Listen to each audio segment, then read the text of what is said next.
know.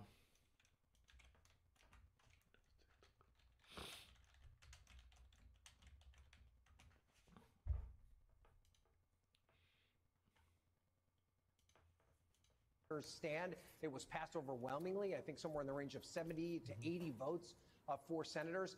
You know, in most people that are opposed to this package, it's really not about the TikTok portion of it. It's because they're either concerned that the Israel aid. Yeah, that's crazy. It's like you have to choose: do you want TikTok and Israel, or do you want Palestine and no TikTok? Yeah. Like.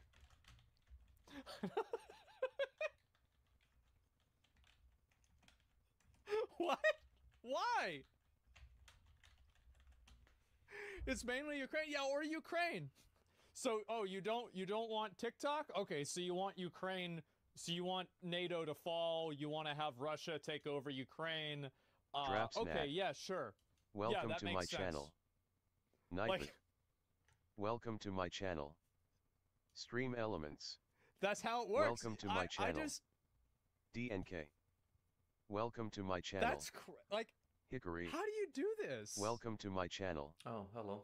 Regrets. Not conditioned, that there's Welcome not to my enough channel. humanitarian aid for Gaza, or they're opposed to the Ukraine part of it. We haven't heard any loud voices coming out specifically about TikTok itself. There have been some concerns raised about free speech, about intervening in business practices, things along those lines. But most senators feel comfortable with the idea that the way that this law has been written, that it will solve all those problems or all those concerns. TikTok obviously feels much differently. They've already told their...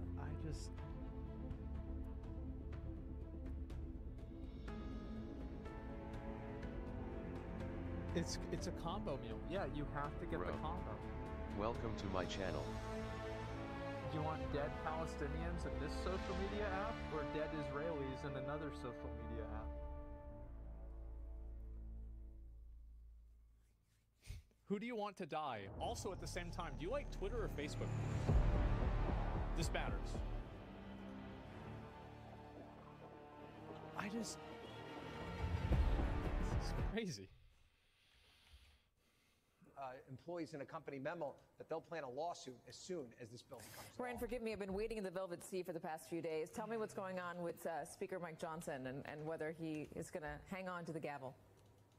Well, it's still definitely up in the air. We're not going to know for sure until next week, Katie, when the House comes back, because they're in recess right now. But he was certainly given a lifeline last night when the former President Donald Trump said in a radio interview that he thought he was doing a good job and that he's trying very hard. Certainly giving him Trump the space that he needs with those conservative Republicans who view Donald Trump as their leader to the cover Welcome that to he my needs. channel. Now, it only takes a couple of Republicans to throw him overboard. The question is, will Democrats come to his rescue? Some have indicated that they will. It's still an open question, but for right now, Mike Johnson looks to be on relatively solid ground. Oh my God. The two parties are so far divided on the radical sides that there needs to be 4 parties. There should just be 3 parties, and you should put the 2 crazy groups of people in the same party together and just have it work itself out, you know? When the news first you have broke, like the normal liberals and the normal conservatives, and then you have the nutballs all in their own party, and like, you know, they'll just kind of fizzle out eventually, right? Yeah, solved. Yeah, exactly. The asylum party. I like that. Oh my God, this is incredible. I don't even know what to say. Yeah. There we go, guys. TikTok might actually get banned. Think about all of the 12-year-olds. It's like this is going to be Welcome to my like, channel. You know, like they were talking about like their personal 9/11. This is going to be like their version of using Vine. They're finally going to be able to like have a way to relate to millennials. It's like, yeah, now I know how you felt whenever they got rid of Vine. World War III might start over TikTok. Oh, that would be pretty funny. Well, not really, because everybody would die. But, you know, it would be funny, like, looking back on, like, 1,000 years later, right? Good, you want your freedom of speech ban? What the fuck is your problem? No, I think that there's a lot of people who... Most people, you have to understand that the concept of freedom of speech is really complicated, and it's hard to think about. And it's like, oh, like, freedom of speech, like, what is that? Like, what's going on here? Like, geez... And so, oh, they even put out a video about this. Oh, God.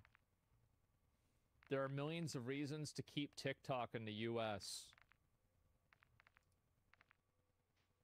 My future on TikTok, I feel like looks really bright, looks really fast. I hope to continue to build more cars in the future, educate more people, get more women into drag racing, just really inspire the next generation of drag racers. TikTok has really surpassed all my expectations in terms of connection and positivity and warmth. Everyone's just sharing their family secrets, and there's no gatekeeping. It's a community of love and compassion and collaboration, and I love it. TikTok has allowed me and my family to share our livelihoods with all of y'all, from what we do on a daily basis here on our ranch to our businesses in town. When somebody finds us on TikTok, they find beautiful stories that will uplift their spirits and make them laugh and know that there's still good happening in the world. Man. I'm sure all the 12-year-olds that like this post are going to vote, right? Yeah, I'm sure that's what's going to happen. Paid actors, literally? Yeah, I guess they are. How can people trust a Chinese app? They're harvesting your information. Welcome to my channel. I don't trust American apps. Welcome to my channel. I personally don't view, I don't view a lot of the, international business people that are controlling these massive companies as working in the interests of America intrinsically. I think that they only do so to the extent that it's financially beneficial for them.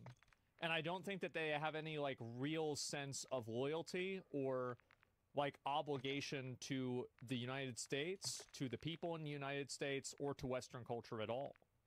So, I agree with you, but I don't think that Chinese people are uniquely evil. I think that all of these people are. Mark Zuckerberg literally said that the people that were giving him their data were fucking idiots. He said it. And you know what? He was right. Don't you think there are degrees of bad? Some governments are better than others. Yeah, there are degrees of bad, but I don't think there's as many degrees of freedom of speech. And I think that's very important. And people being able to see things and not have the government block things from being seen. I feel like that's almost more important than anything else. It's been proved time and time again how the app promotes shitification. Sure, but I feel like any argument that you can make against TikTok can be made against Instagram or Facebook or YouTube. I don't think that's what I'm saying, right? The only unique wrinkle in this is that TikTok is owned by China indirectly. But there are also, again, Saudi Arabia has a vested, I think it's 11% in Twitter. So this isn't unique to them at all. The CCP and the US are really learning from each other, for better or for worse. Yeah, exactly. But either way, I can talk about this for a long time, but it's not indirect. So ByteDance, this is my understanding, is that ByteDance is actually a Singaporean company, and that they are the ones who make TikTok. And then there is a company that owns ByteDance that is a Chinese company, and they own a majority share in ByteDance. And I forgot the actual name of the other company. I apologize. But there's actually a separate, TikTok isn't even in China. It's literally not in China. It's called Douyin or something like that in China. This you? Is this person tagging me on this? TikTok's contribution to right-wing extremism?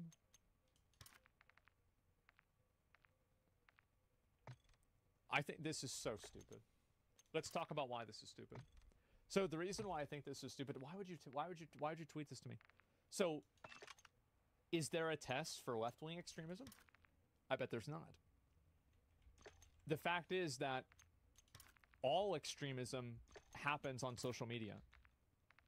So, why are we acting like right-wing extremism is the only form of extremism? Of course, yeah, of course there is. Because everybody's getting radicalized on social media. So no, I'm not going to. And also, it's happening. To my channel. Dude, I don't know how many times there's a YouTube short that's out, and I see a YouTube short. It gets recommended to me, and it's some guy. There are 3 different things in this video. The first one is going to be how Blizzard is talking. Okay.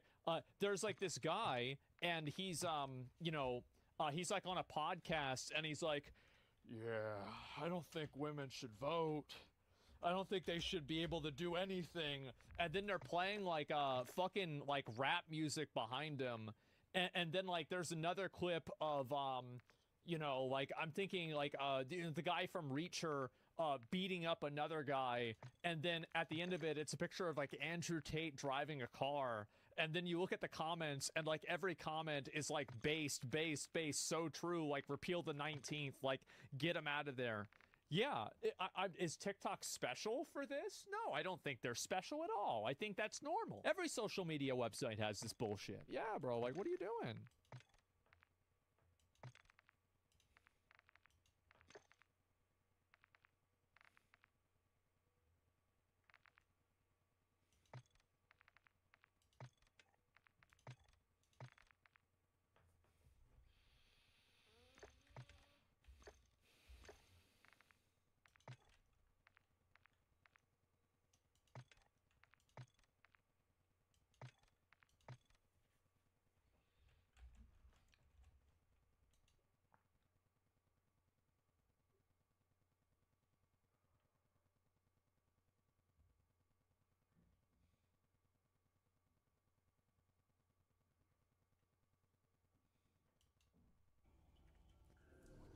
You guys hear me?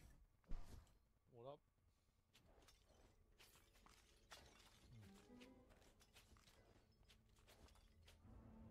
Keep going more.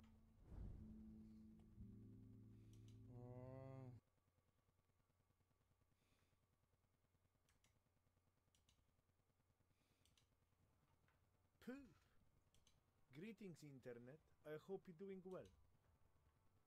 We have situation that I want to bring to your attention. And this is gonna be long cook.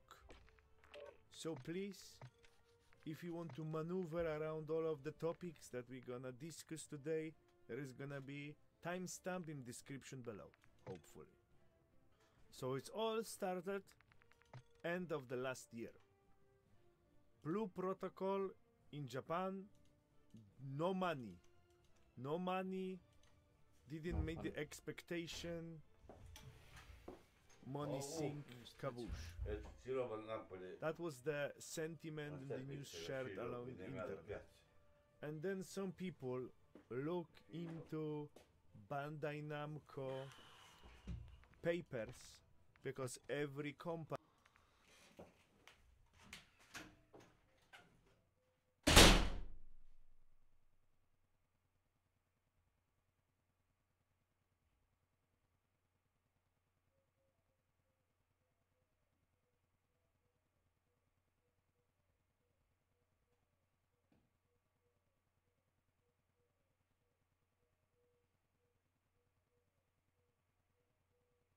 Henage. Welcome to my channel. Hey, what's up? If you're enjoying the stream, let us keep the conversation going on Discord. Join our community for more fun games and exclusive content. My Discord name is Yinkuz.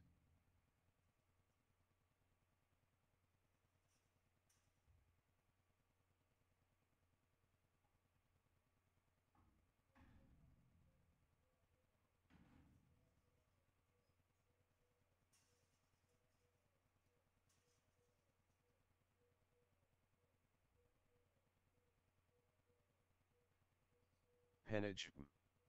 Thanks for following.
So anyway, I'll be right back. I'll just have to fix my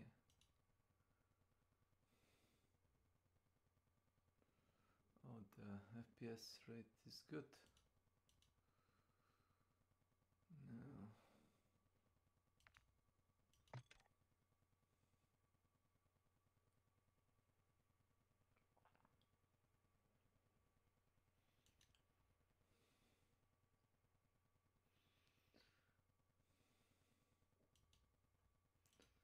Company that is publicly traded need to release their, you know, ups and downs every quarter or every half year. Welcome. And some people say they lost like 70%, someone say 40%, 80%. You know, I am not mathematician, I am magician, alright? That's not my area of expertise. So I'm gonna leave you link in description below if you want to look into it. Anyway, long story short, they are fact. However, there are some individuals that believe the game will recover and stand on its legs when it's gonna be released by Amazon in the West. To my knowledge, the game is receiving the Sweet Baby Ink treatment, and it's fact and cannot be unfact. But moving on. And then we got January. End of the January, beginning of the February. Tekken 8 got release. The game is alright. The game looks good. But I start smelling some stink. What is it? Where is the stink? So there are 4 DLCs planned for this year for Tekken 8. 4 DLCs. And if you're gonna buy them all at once, you're gonna get 72 hours early access. Oh, it's a bit... Oh. Spreading the cheek started already. You know, but it is what it is, you know. Modern gaming. Then, 1 month later, end of the February, poof! We have Cash Shop. Cash Shop added to the game. Whoa! And when I see the Cash Shop and when I see your classic bullshit that you cannot buy the item for exact amount of the money it's worth, no, you need to buy like some package with 6 euro coins to get like 5 euro item, you know, and I see it, alright. And then you have some leftovers. Classic bullshit techniques. And I say, hey guys, this is bad for the game. It's fucked up. Cash Shop is trash. It's never good. You don't need to buy. You don't need to buy. You just, if you want to support the developers, you just do the developers. You don't need to buy the item. It's optional. You don't need to buy the item. Tekken community is mostly composed of like 40-50-year-old blockheads, you know? They are not resistant to all of these marketing techniques that we MMO players went through, so they got like penetrated easily. Oosh, and they, over here. Oh, no, don't need to buy. So, listen to me, all of you. The extra Cash Shop microtransactions are not going through to the developer pocket or to the development of the game. It goes towards private jets and yachts of the shareholders, alright? Let's have this shit straight. From now on, things escalated quickly. We got Battle Pass, you know, usual, premium, free, and if you pay for the premium it's $6, but you cannot buy $6, you need $10. And wow, penetration completed, the shalom is there. But this is not over yet of the story. No one wants to buy this old reused assets from previous games that clearly get, you know, just scrapped and upscaled from Tekken 6 and 7 to Tekken 8. Joke times are over. We are here for serious business. Okay, look on this. This is Unreal Engine Editor, and we're gonna reproduce Tekken fighting game pack. We can earn millions, just like Bandai Namco. Careful now, we need to be very focused and observe all the steps. I hover my mouse cursor to the left, I press basic, then I get this, and I drag it in the middle of the screen, just like this. Oh, a bit zoom. We did it. We did it. Great success. They are actually selling default white ball sack as part of the premium battle pass. No one is buying this. Surprise Pikachu face. So by then I'm going, who is for that? We are not. They are not buying. The sales not good. Oh, modders. Because yes, you can spend $5 on this costume, or you can get this one for free. Hard thing to choose. Bandai Namco is now copyright striking all the mods for their game. On YouTube, on Twitter, they send even the lawyers after the website where the mods are getting hauled. And you know, they just want to delete them so they can sell more of their bullshit from the shop. And that's how, by slightly spreading the cheeks, huge Bandai Namco schlong going, and all the Tekken Andis, it's GG over. They are making now angry videos. Tekken 8 state is a complete disaster. Tekken 8 is dying. But bitches, it's too late. It's too late to say goodbye. Schlong is there and you are dead. Anyway, it's sad. But question is, probably you have the question, who the fuck cares about Tekken? And all of those unhappy gamer dads. Because this summer, Bandai Namco is releasing expansion to the game you probably know and like. And on top of that, we have rumors that there is backlog between Bandai Namco and From Software. And in the future, welcome to my channel. From Software items like those new armor for rollers, link in the description below. I hope I am wrong, but all the stuff is mega alive. No money, Tekken and finesse like features. By the way, they're quite strong. Tekken 7 got 10 million copies, Tekken 8 is almost 3 million. Completely fucking finesse like kids. Here, there is some bad blood or some drama behind the scenes, and their intellectual propelling.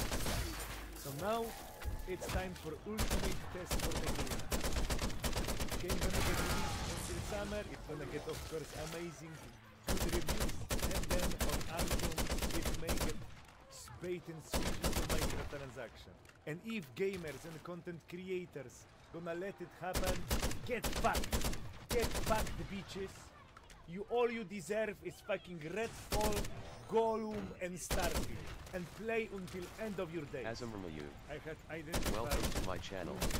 Demographic that accelerate the decay of gaming industry. One, casual fact. 95 antis, they just want to consume and produce excrementa. They don't give a fuck, they just come from work, entertain, if entertainment but next one, they eat shit. Second group are the people that put the game they like as their part of their identity. Telling something bad about the game is like insulting their mothers. So you cannot have any discussion about them because the developer is always right. The game can be no wrong. But this time let's stop with insults and try some education. I spent with the games over 2 decades. And the last time I see some vagina is over a decade ago. So I am world tier expert when it comes to these things. Any form of cash shop or microtransactions are bad for the game. Because if the game is complete, if you get a complete product, you don't need cash shop. You don't need microtransaction. You need to extract value from the finished product for people to incentivize people to go into cash shop, to go into microtransactions and buy something. If the product is complete, they're not gonna feel that way. You need to make the final product retarded for it to work. But games are complex and it's hard to explain how it exactly works. So this wizard will show you a real world example so everyone will understand how this shit works. Okay, so let's say you buy the shoe. Real, normal shoe.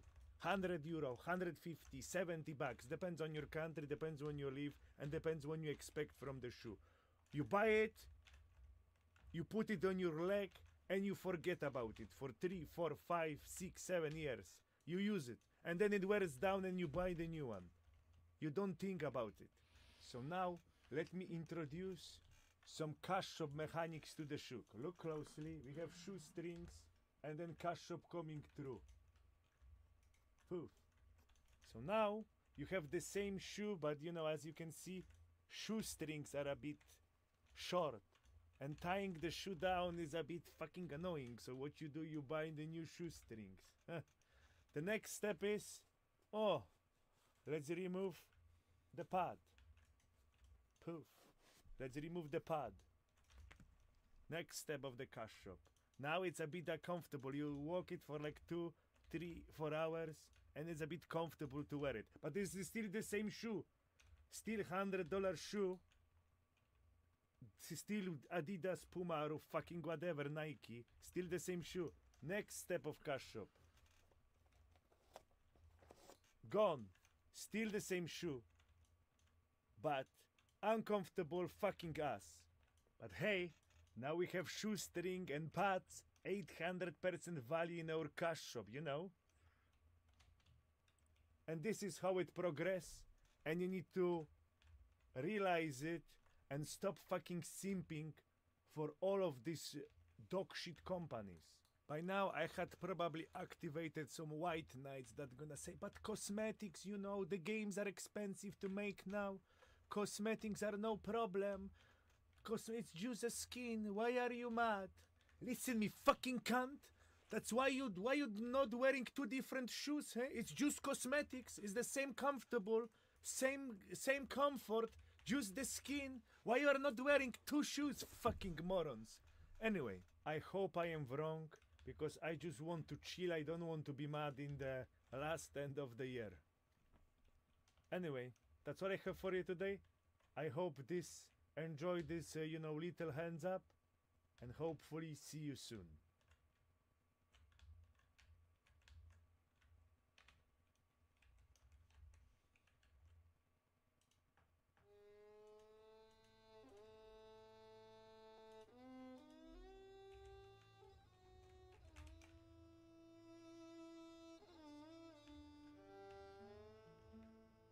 I hope people realize there's more to me.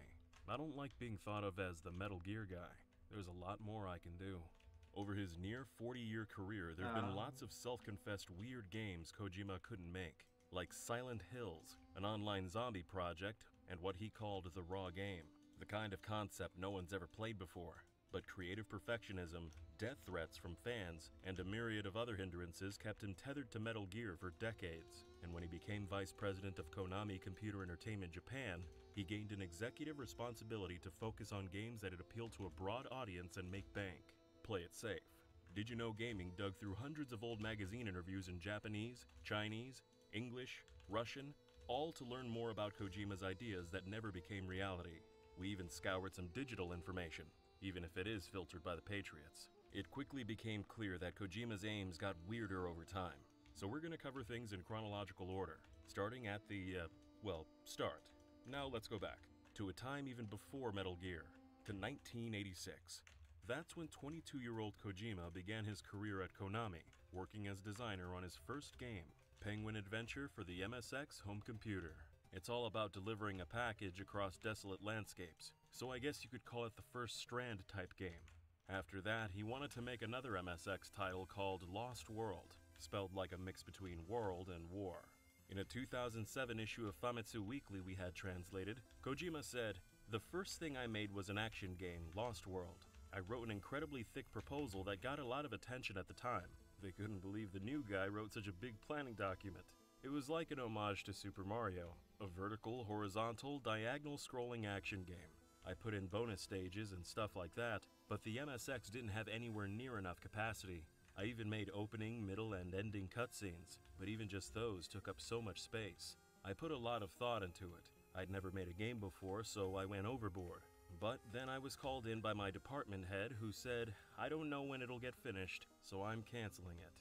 Those cutscenes were never made public, but we do know a little about the story thanks to more Japanese magazines. The player character would have been a girl named Jamie, who's honeymooning with her new husband Frederick aboard the Titanic. But instead of an iceberg, the Titanic crashes into a mysterious floating continent. Then a villain wrapped in smoke called Mr. Cloudman kidnaps her husband, and Jamie's gotta run off to save him. It's worth pointing out that Sons of Liberty later starred a guy named Jack and his girlfriend Rose as another hat tip to the Titanic. Kojima says he was working so hard on Lost World that he didn't get much sleep. But despite that, it was a lot more fun than future projects. When it got cancelled, basically for being too ambitious, Konami tasked him with making a war game instead.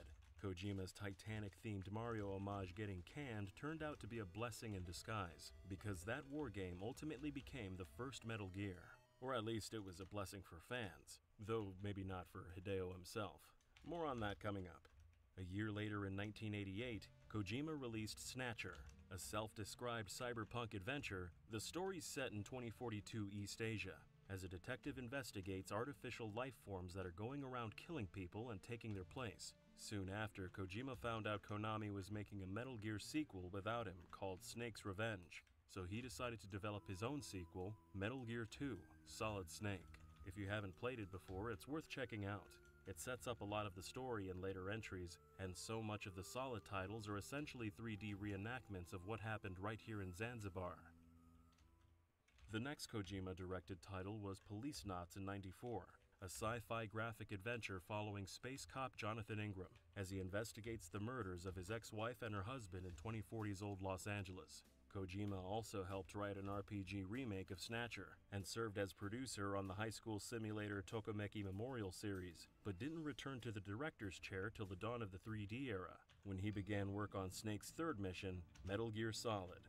In addition to characters from past entries like Gray Fox and Colonel Campbell, MGS also reused elements from Police Knots, like the Tokugawa Corporation and Meryl Silverberg, who's a soldier now instead of a cop. Don't know if you noticed this far, but Kojima likes to reference his older works and newer ones, even if they're not necessarily set in the same canon universe. Solid launched in '98 to critical and commercial success, with review scores in the 90s and over 6 million copies sold. Fans expected a sequel, but Kojima wasn't interested. I was completely exhausted, he said. After the first Metal Gear Solid, even after it was done, I wasn't recovering at all, and ended up being passed from one hospital to the next. He wanted to do something different for creativity's sake, but besides his directorial duties, he was also vice president of Konami Computer Entertainment Japan, which meant he had to temper his creative aspirations with more practical business considerations. I have so many weird ideas, but I have to make sure my ideas will sell too. If I wasn't a manager of the company, I would probably be creating all these weird games, but as a manager, I can't allow it. I was planning to create a completely new game, but I couldn't escape my fate. I have to direct the sequel. So he buckled down and got to work on Metal Gear Solid 2. But mid-development, he was still daydreaming about other game ideas, like something with less action and more detective work. He said, "I'd love to make a mystery game. I'd like to do an orientation kind of game where in the game they tell you, go to Heathrow Airport by 3 p.m. You go there and you see a number on the wall and then you follow that." One of the more weird ideas came a little later, when he told a UK magazine, "I have an idea for something that I call a raw game, a fresh game. If you play with it very carefully, it will continue for 10 or 20 years. But if you're not careful, once you reach game over, it ends. You can never play it again. It's dead. There is no continue." 5 years later, the same publication asked Kojima if he still wanted to make a disc that self-destructs when the player dies. Yes, someday, he told them. I included some similar elements in MGS3. You know, I think the whole concept of continues in games is totally outdated and unnecessary on home consoles. It all came from arcade games, where you throw in a coin when the game ends. I don't want to imprint children with the idea of virtual worlds where you can just play and die with infinite lives. Even if it is a virtual world, I want people to value their own lives. In that sense, a raw game would be perfect. Even later in 2008, he explained it was just one of several game ideas he was juggling in his head, more of which you'll hear about soon. He said maybe someday he could combine a few of them together to produce an actual playable title. Now more than 2 decades after he first dreamt it up, Kojima still hasn't put his raw game concept into action. It's worth noting though that a Russian studio tried to bring the same basic concept to life in 2015 with a game called One Life. The trailer went viral, racking up well over 1 million views. There is no room for a single mistake. You have only one life. Take justice into your own hands. Son of a... I'm gonna friggin' kill you, you hear me? If you die, you'll leave this game forever. The gaming press drew a lot of comparisons between One Life and Kojima's idea. The Russian project made it to Steam Greenlight and sold pre-orders for $10.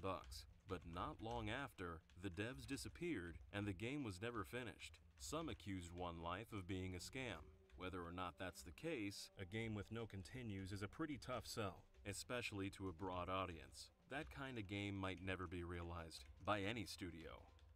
Back to Kojima though. During his 3 years directing Sons of Liberty, he was also producer on Zone of the Enders, a mech hack and slash focused on 22nd century space colonists rising up against an exploitative Earth government. He also supervised console ports of Konami's arcade rhythm series Beatmania, another Tokimeki Memorial, and Metal Gear Ghost Babel, a story-heavy Game Boy Color spin-off set between Metal Gear 2 and Metal Gear Solid. After a difficult development, Sons of Liberty launched in 2001 to even more critical and commercial success than its predecessor. But it took its toll on Kojima. As soon as it was done, he told the press, "It was indeed the toughest time in my life in the video game industry. I've been sick physically since spring 2001.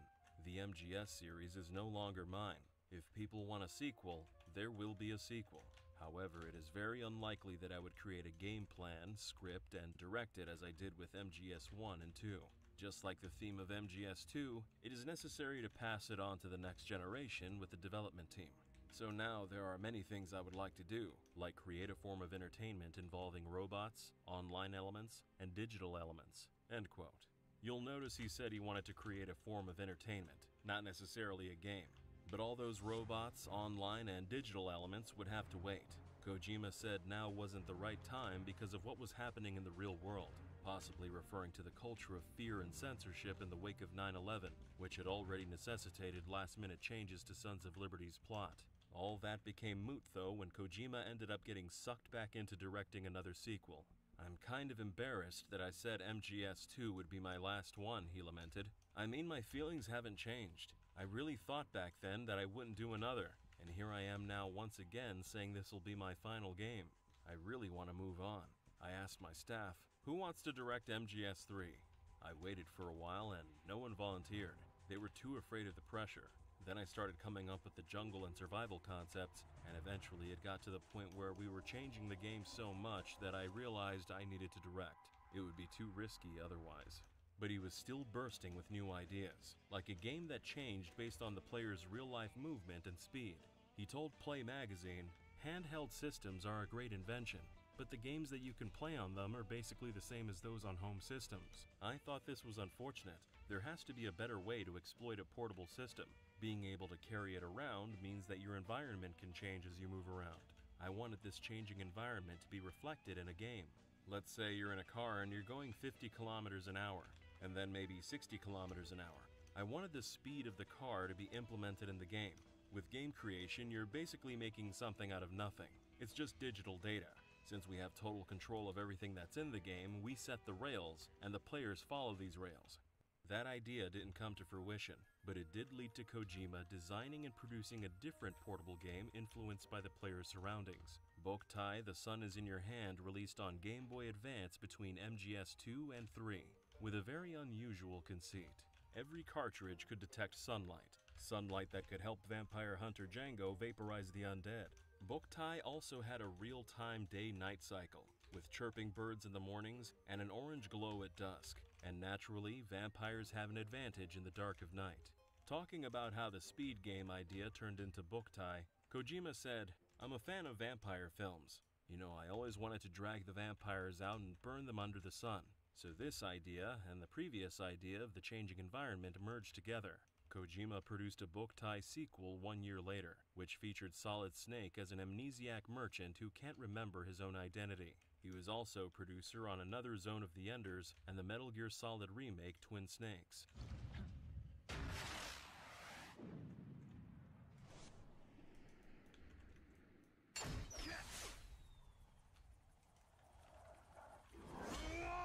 But none of these were a Hideo Kojima game. That's what he calls the ones he wrote, designed, and directed himself. The games he pours himself into completely. Despite his inclinations, the next one of those games was Metal Gear Solid 3 Snake Eater. After it released in 2004, Kojima was really done directing Metal Gear. For real this time. He'd step back, do some writing and produce, but he'd hand off the director's chair to Shuyo Murata, the guy who co-wrote Snake Eater and directed Zone of Enders 2. But when mega fans got wind of it, some sent death threats, leading to Kojima's team urging him to lead once more. The staff heard about this and got very nervous. Kojima told Computer and Video Games magazine, "We talk today as if it was a joke, but at the time it was not a joke at all. It was serious." In a later trailer, the director's chair is taken by Murata. For a split second right before, you can see the name Alan Smithy on the chair. First used in the 1969 film Death of a Gunfighter, Alan Smithy's a fake name used by directors who want to disown their creations. It's a reference most fans wouldn't catch, but it was clearly a strong statement by Kojima. By the end of the MGS4 trailer, it's revealed as a fake-out. Murata's not going to be the director after all. It's Kojima. Just one last time, he said, then he'll be free of Metal Gear. While Guns of the Patriots was in development, Kojima oversaw some smaller Metal Gears as producer, like Metal Gear Acid 1 and 2, PSP turn-based spin-offs written in part by Murata and set near the end of the series timeline. Another was Metal Gear Solid Portable Ops, taking place after Snake Eater, as well as Metal Gear Solid Mobile, set between Solid 1 and 2. Plus a couple more Boktai games with Snake returning as the amnesiac merchant, and 2 Japan-exclusive stock trading simulators for Nintendo DS. As usual, these were really more Konami and Kojima Productions games than Kojima's, but they're worth mentioning since he served as producer. So what kind of games did he want to be making? There were a few ideas he shared publicly, including a weird one about zombies. Zombie? What does that mean? Beats me. You mean you've never heard of zombies? Nope. Never. You guys don't know anything. Kojima's always wanted to make a zombie game, but one very different to something like Resident Evil. It's well known that Kojima's a movie buff, and would watch at least a film a day as a kid. What's not as well known is he's an especially big fan of Dawn of the Dead, and used to shoot amateur zombie movies with his childhood friends. They'd sell tickets at 50 cents per view, thinking they could use the profits to buy lots more movies for inspiration's sake. Sadly though, they didn't end up making enough to buy even one movie. Kojima says Metal Gear was deeply influenced by Dawn of the Dead, and that any gameplay involving air ducts and elevators were lifted straight from it. Early in the PS3 era, Hideo told Edge magazine he liked Capcom's Dead Rising, and considered making at least one zombie game himself. "The zombie idea I have is a bit different," he explained, "but I'm less interested in the idea of the living dead than the fact that you can turn people just by biting them. That would be a great game system. I know that such a game has already been released, but I'd like to offer a truly online version. Imagine a large town where half the inhabitants are zombies. Users would subscribe, get inside the town, and get bitten. At that stage, they become undead and can't control their character. All they can do is modify the camera angles. They'd see their character attacking humans and have to pay just to watch. The only way they could end it is by opening another account, hunting themselves down, and killing themselves. Of course, the problem is that your second character can get bitten as well." Edge scoffed as politely as they could at the proposed business model. Kojima continued, "If you can't get yourself killed, then you can call a friend for help. Please kill my zombie, it's roaming at that address. But to be honest, there are just too many zombie games right now. Should I decide that the timing's right, then I'll take some time to prepare one. Very seriously. On his blog, he clarified that a server would end successfully when every zombie in a city was killed, or end in failure when zombies outnumbered humans. The online gaming fee will continue to tally while the zombie wanders the virtual streets, he said. If the player isn't happy with this, he can create a new zombie hunter. He can hunt down his former, now zombified character. However, if zombies bite the new character, then he zombifies too. The number of zombies associated with the player's payment account increases, and the fees continue to tally for the second character. This is a real zombie simulation. I want to make that game someday. He told Resident Evil creator Shinji Mikami about his idea repeatedly and encouraged him to bring the concept to life, but Mikami didn't seem up for it.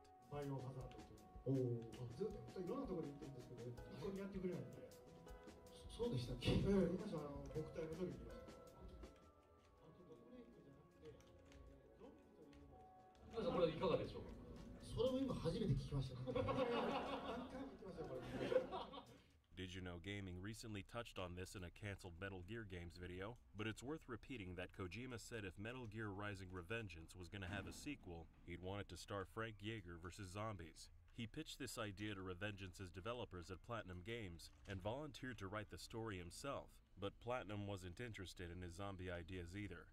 There's also been rumors coming from within Konami that Kojima originally planned for Metal Gear Survive to come out as DLC for the Phantom Pain. Survive was basically a zombie apocalypse game after all. Kojima's denied those rumors, but whether they're true or not, if he actually was planning zombie DLC for Phantom Pain, it surely would have been different from how Survive turned out. Maybe more like his online zombie concept from a decade earlier. In a 2006 episode of Kojima's podcast Hyde-chan Radio, he was joined by Goichi Suda, the director and producer behind cult classics like Lollipop Chainsaw, Killer 7, and No More Heroes. They talked about making a text-based game together, a concept that's not so much revolutionary as it harkens back to the days before dedicated graphics even existed. Presumably the two legendary directors would have sprinkled in modernizations and clever twists, but despite their enthusiasm, few details were delved into. Edge magazine later followed up, asking Kojima if he was still considering it. I'd really like to, he told them, but I know it wouldn't sell. You just can't do that today. Besides just specific game ideas, Kojima's also captivated by platforms themselves, like what's only possible on one or the other. Psycho Mantis is probably the most famous example, reading your PS1 memory card and vibrating your DualShock in a way that just couldn't be done as easily on Nintendo and Sega's consoles. More recently, he announced he was partnering with Xbox to make a cloud-based project, saying there's a game he's always wanted to make, a completely new concept that no one's ever experienced or seen before, only possible with the power of the cloud. Kojima's been mostly a PlayStation man throughout his career, but during MGS4's development, he wanted to expand and explore the capabilities of other platforms, saying he was regularly studying PC development to take advantage of its unique capabilities. But what he was really interested in was Nintendo Wii. The first time Kojima saw it, he said, "You've done it," was my reaction. This was totally unexpected. The Famicom defined the modern controller. It made us control games using the A and B buttons, holding the controller with both hands and facing the TV monitor. We've been doing this for 20 years and this premise will now be changed significantly. This is exactly what I've been looking for. Over the next year, he'd repeatedly express a strong desire for a tailor-made Wii game. For MGS4, we have already started the project for the PS3 platform, he told Game Informer, so we would like to concentrate specifically on what we could do just for the PS3. Another example is Wii. I'll try to create a title specifically taking advantage of the Wii's hardware. Welcome to my channel. Later talking to GamePro, he promised, "Yes, I will do it. I'm saying this every day. But first I have to face this giant that's called Metal Gear Solid 4. So until I'm finished with that, I can't do anything." Nintendo fans constantly psyched themselves up, adamant that Kojima could unveil his Wii game at any moment. It would have been interesting what unique ideas he might cook up, but it seems like he never found the time. Though he did, quote, practically beg his friend Sakurai to put Solid Snake into Smash Brothers, and Kojima personally designed the Shadow Moses level for Brawl. As a result, Geckos actually debuted on Wii before their mainline appearance in MGS4, but ultimately it was Microsoft who won him over. not Nintendo, with Kojima announcing Metal Gear Solid Rising at an Xbox event. Rising got cancelled. You can hear all the sordid details in Did You Know Gaming's recent cancelled Metal Gear games video if you haven't already. Looking back though, Rising actually could have played great with Wii Motion Plus. It just wouldn't have been much of a looker. Anyway, after Guns of the Patriots, Kojima admitted Snake was supposed to die, but everyone on the staff really wanted to keep him alive, so I caved a little. Actually, I wanted to end it at every step along the way. I have a lot of other things that I want to do. By now though, you know how it goes. He just couldn't quit her. And the next day Hideo Kojima game was Metal Gear Solid Peace Walker, this time seemingly more due to his creative perfectionism than any outside forces. Talking to Dengeki PlayStation Magazine, he said, "At first I was just going to create the overall guidelines and concepts for the project, and leave it in the hands of my excellent staff. I was going to have a hand in the project as a producer, and make titles other than MGS. But I set the game in the South American country of Costa Rica, and created a story with themes about nuclear deterrence and the Cold War. It looked like it might be very confusing to young people, because of generational differences. So in the end, I finally said, I'll do it." He'd later go on to say his younger staff had trouble understanding the 1970s Costa Rican setting as well, another reason he wanted to do it himself. Peace Walker was a pretty quick turnaround by Kojima standards, less than 2 years, so he didn't do much on the side. Although he did grab an executive producer credit on Metal Gear Solid Touch, a mobile game that's basically a super simplified retelling of MGS4, both in terms of story and gameplay. During this time, fans and press alike kept asking for remakes of Snatcher and Police Knots. In fact, they'd been asking for years. Kojima consistently said he was up for it, but only if another studio handled development, while he oversaw as producer. He just didn't have time to direct remakes himself, and really no desire to look backwards, only forwards. For Metal Gear Solid 5, Kojima did his usual song and dance, said maybe he'd only make quote-unquote one stage. But of course the game, or rather games, both got the Hideo Kojima game treatment, and were the last Metal Gears to do so. During their production, Kojima had a few other irons in the fire, like a critical advisory role on Castlevania Lords of Shadow, and providing the voice of the game's Chupacabra.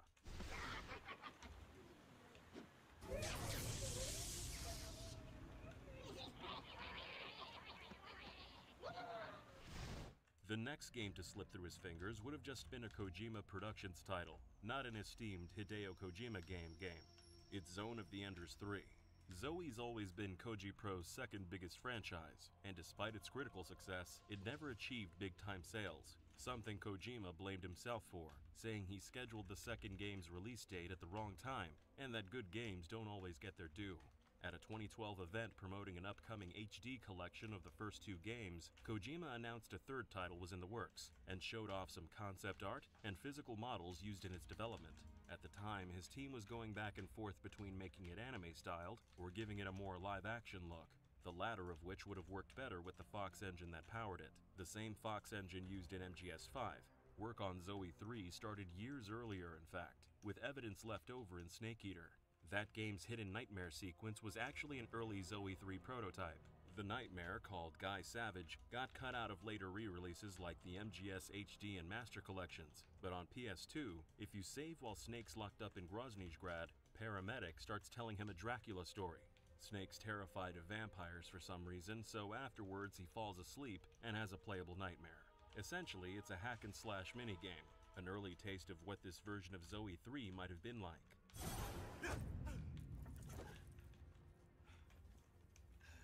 Zoe 3 development dropped off, but picked back up in 2008, with Kojima publicly promising fans they'd get to play it someday. Those fans were understandably expecting more space robots, like the first two games, but Kojima was concerned that it'd limit its audience mostly just to Japan. To appeal to a broader market, he said, "I was about to make a Lord of the Rings style fantasy Zoe, but when I pitched it to fans, they told me to stop, so I gave up on that direction. Anime, photorealism, zombie cops, Lord of the Rings, robots. Koji Pro seemingly didn't know what to do with the project. They were also short-handed, with most of the studio knee-deep in Metal Gear. After working on it off and on for a decade, in 2013, Kojima announced Zoe 3 was cancelled and its team disbanded, citing the HD Collection's failure to meet expectations. During this time, Kojima oversaw Metal Gear Solid Rising from afar, a role he'd reprise on Revengeance after Rising got canned. Again, that got covered extensively in the cancelled Metal Gear games video, so check that out later for what happened with Rising. Then, of course, there's the now infamous cancelled game Silent Hills.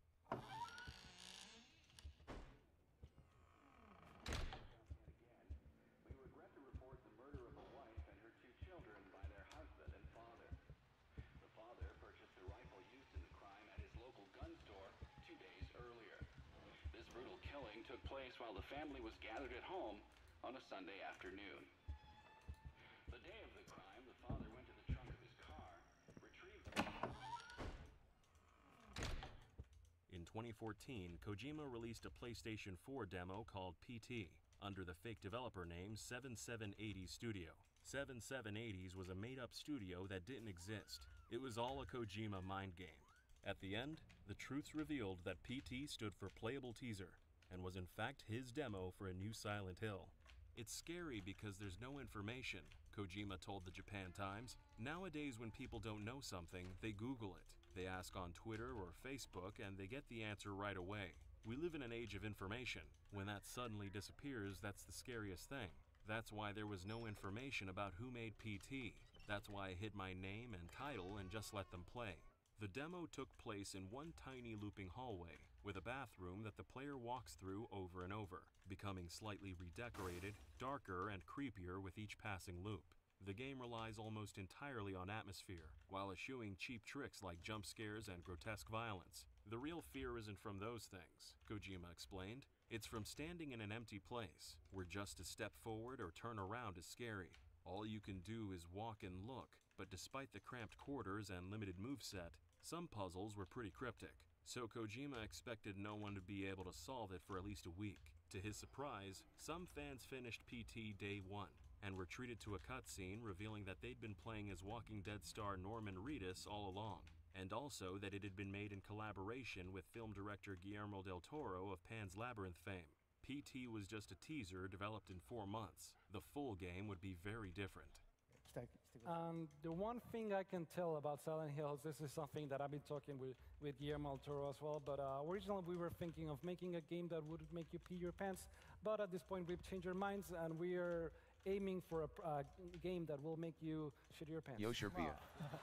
Welcome to my channel. Kojima would later say the game engine was designed for open world. Interestingly, PT's ending cutscene wasn't CGI. It was rendered in real time in-engine, and a modder named Lance McDonald hacked it to explore the town beyond the hallway. Unfinished and not reflective of the final game, of course, but a small taste perhaps of what Silent Hills might have looked like. Kojima also said Silent Hills would either let you choose between first or third person views, or it'd switch back and forth automatically based on the situation. He hadn't decided yet.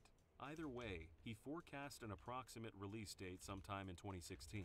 Unfortunately, life had other plans, because in early 2015, rumors started to spread that after 3 decades at Konami, Kojima'd be out the door as soon as The Phantom Pain was finished.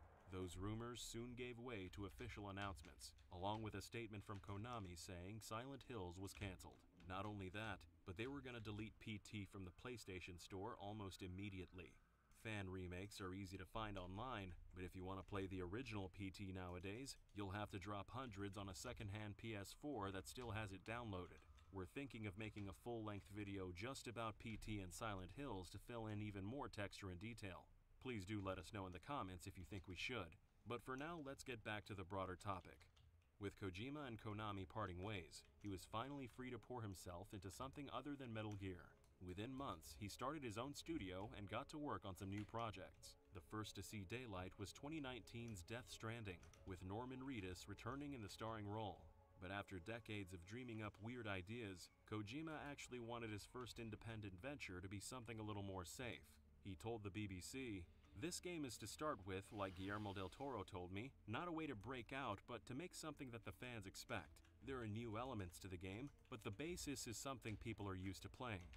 On the other hand, Kojima also marketed it as the world's first Strand game, an open world in a new genre defined by its asymmetric online features and social connections, like picking up packages someone else dropped, or driving down roads built by the community, despite being a single-player experience. As far as story, it's still fairly new, so we don't want to get into spoiler territory, but as you'd expect from Kojima, it does get pretty strange and confusing. Gameplay-wise, it's mostly delivering packages, schlepping bridge babies, and fighting off otherworldly creatures across an apocalyptic America. Hard to believe Kojima didn't think all that was weird. He considered Death Stranding the safe play for his new studio. You'll hear about some he does consider weird here in a minute. One idea he gave up on recently was a superhero game, or rather an anti-superhero game, which he abandoned after realizing someone else had just done something similar. In 2022, Kojima tweeted about the popular TV show The Boys, which debuted the same year development wrapped on Death Stranding. Translated into English, his tweet said, "I watched The Boys up to Season 1, Episode 3. I'm thinking about watching the rest. I was actually about to start work on a plan I'd been cooking up for a long time, but after I saw a few episodes, I realized the concept was similar, but with a different setting and setup, so I shelved it. It was going to be about two special investigators, one male and one female, facing off against legendary superheroes behind the scenes. I pictured Mads as the lead. That's Mads Mikkelsen, the Danish movie star who played Cliff in Death Stranding. For those who haven't seen it, The Boys follows a team of ordinary humans determined to kill superheroes, because in-universe, supes aren't the altruistic good guys like in comics and Hollywood movies. They're more like corrupt politicians with godlike powers, worshipped by the masses, a dangerous cog in the military-industrial complex. Over the next few weeks, Kojima said he went on to watch more episodes and loved it, and that, quote, "The concept of a dark anti-hero story about superheroes and people facing off against them was the same as what I'd been planning, but the setting, setup, and tone were greatly different compared to how The Boys did it. He didn't want to be derivative, so he binned it." We're getting pretty close to the end of Kojima's 30-plus year career so far, and the last of the games he couldn't make. But there's a few more interesting ideas worth mentioning, and they're recent enough that they might still be in play. We mentioned before that in the early 2000s, Kojima mulled over games that differed depending on your environment. He ended up making Boktai, a world that changed with your exposure to sunlight. But Kojima was also tinkering with a speed-based concept, or a game that shifted with the temperature of your surroundings. In 2021, he said he wanted to evolve what games can be by revisiting those old ideas. Maybe even have a game change based on your own feelings. On 9/11's 20th anniversary, he told Japanese outlet Anan News, "What I want to make is a game that changes in real time. Even though there's people of different ages and careers around the world, they're all playing games the same way. So not based on those characteristics, but something that changes with a person's location or how they feel about it. These kinds of setups make a man-made system feel more real, like the sun in Boktai." He went on to vaguely describe another goal he sounds pretty serious about. Quote, "Gamers are getting more creative. Up till now, it's been a world of developers, players, and critics. But nowadays, there are pro gamers and gaming commentators, and even more recently, in-game cameramen. I have to clear up some copyright issues, but I have an idea that goes even Oh, I need disable, man, okay? You need to... Don't kill disable. I need... Have fun with the robot. Zombie, can you kill it? Extra money from it. I build the the dog. field everyone plays No. on. It's like how even after That's the the 9th inning problem. of a baseball game comes to an end, the field doesn't just The only disappear. one who It can kill the continues to dog be is used the and enjoyed disciple. by countless people. After Snake, I need disable. I need one disable. a sequel with Snake in Space. That was 20 Oh. years ago, but Kojima still hasn't Oh, yeah? given up on the idea of a Fair space enough. game. In fact, he wants to go there himself for research. Okay, take he care, wants good you luck. to go up there too, to play it. On stage at the Cool. 2023 Tribeca Film Festival, he looked to the future and said,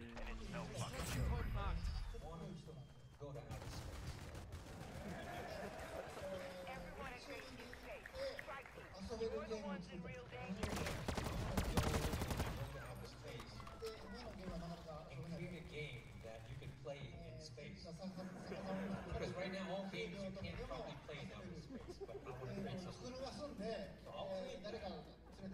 So, someone please send me up to space.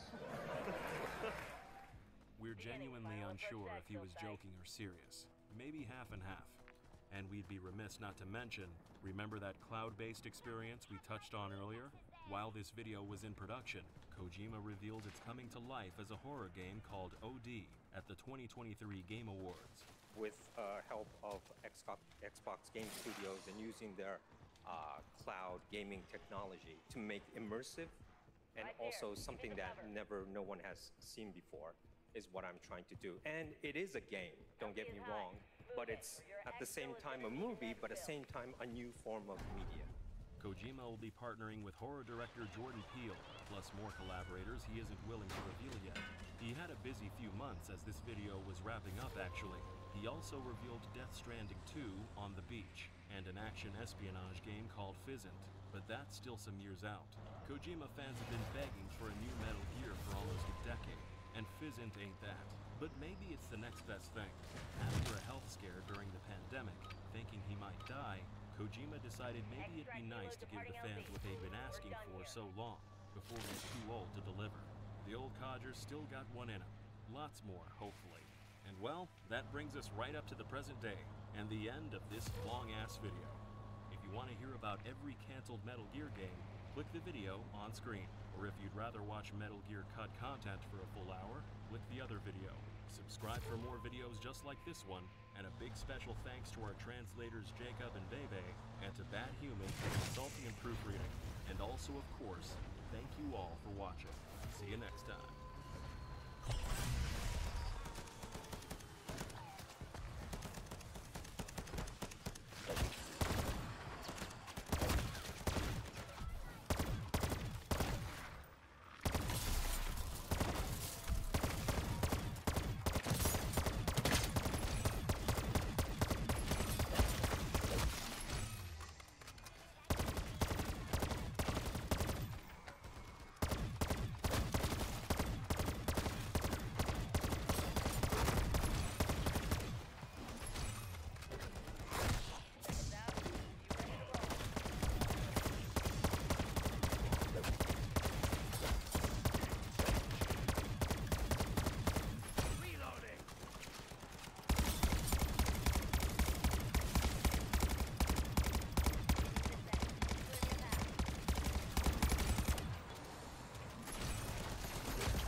Seth.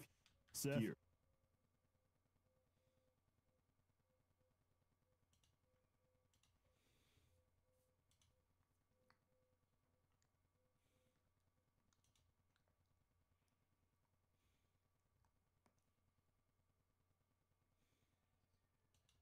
Throughout most of my life, skateboarding was incorrectly viewed as a very modern thing. I grew up with characters that skateboard like the Ninja Turtles and Bart Simpson.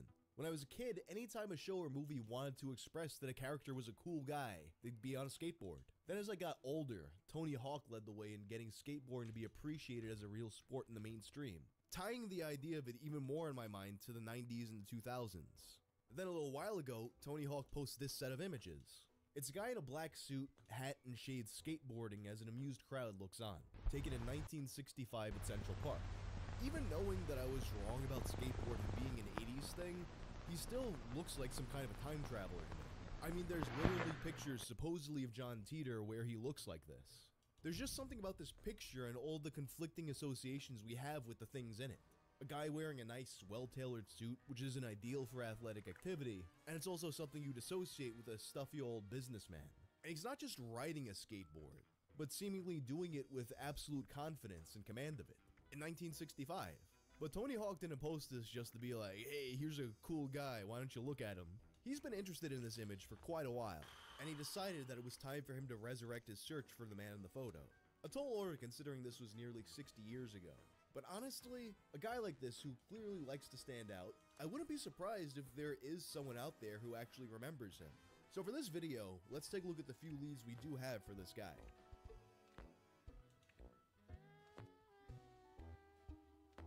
This video is sponsored by Rocket Money. I'm subscribed to so many services that I don't even use anymore. And then what happens is I forget I got them, but I keep paying them. And that's what a lot of these companies are banking on. That you'll just keep paying them forever without even using the service because either you forget or you're lazy. That's where Rocket Money comes in. Rocket Money is a personal finance app that helps you cancel subscriptions, lower bills, and manage your money better. And one of their best features is canceling unwanted subscriptions.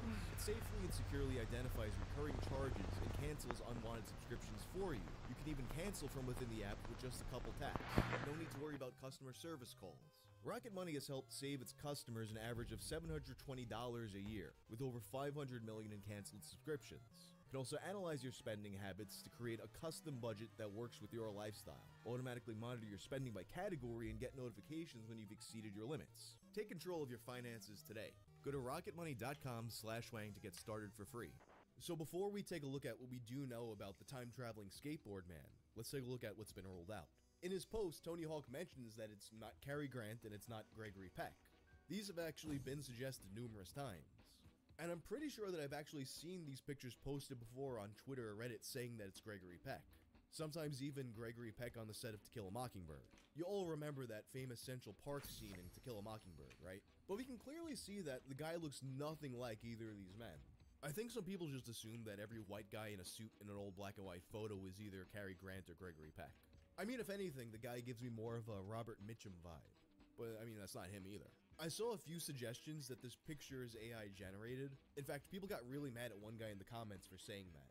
Honestly, in the absence of all other evidence, I could see that being true.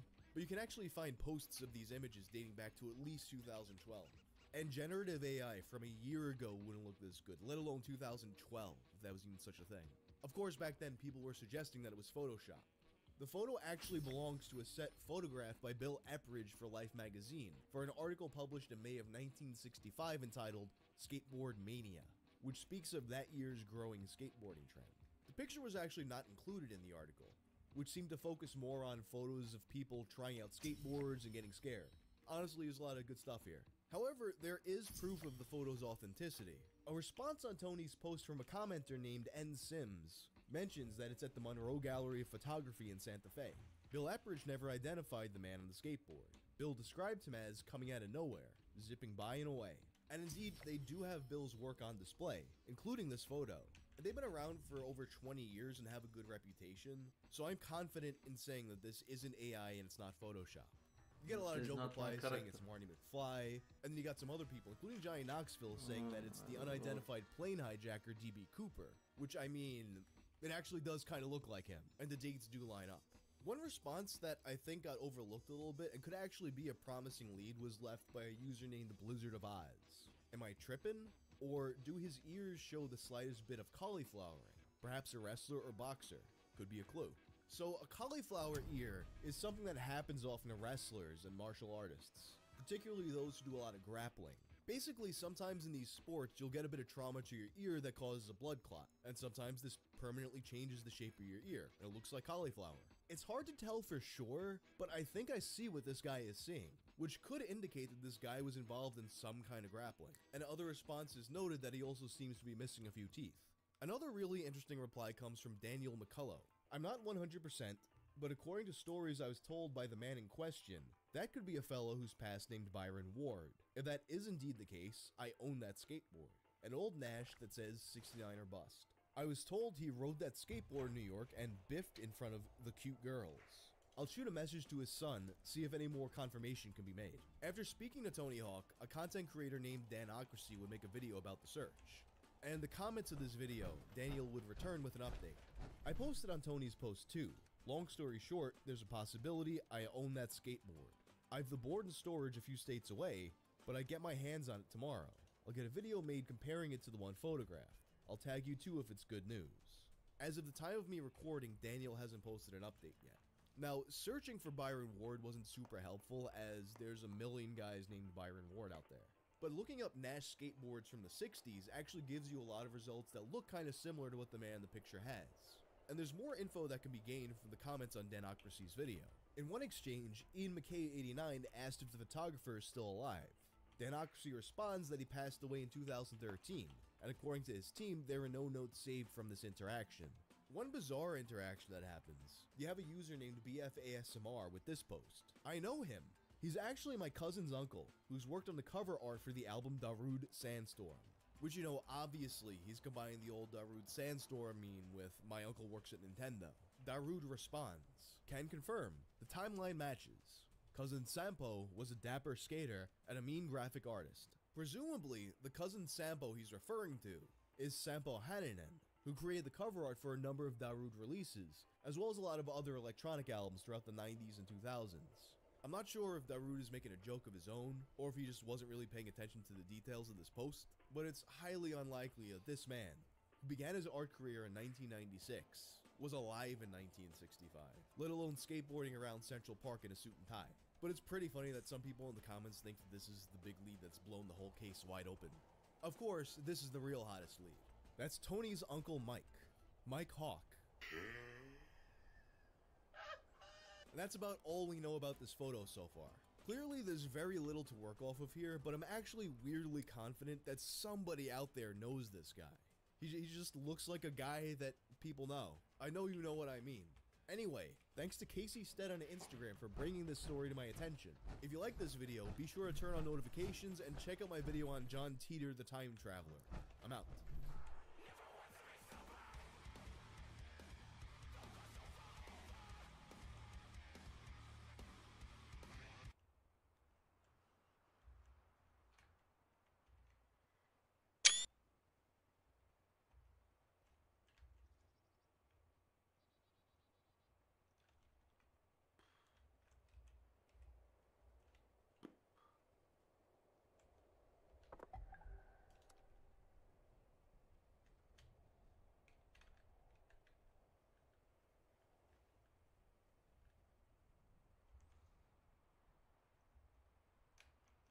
Oh.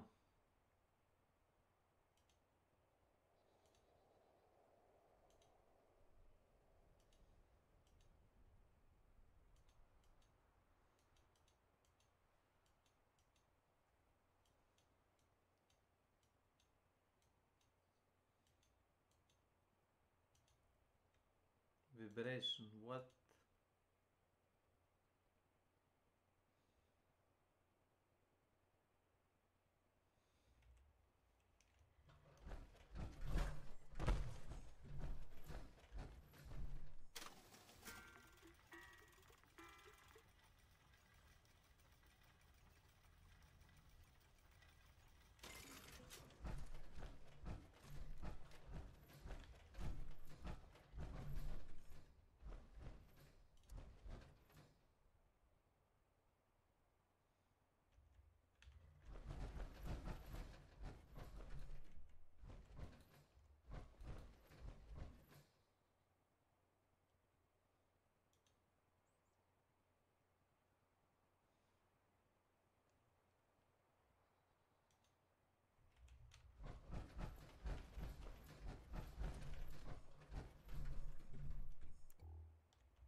build.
Dark Rachidi.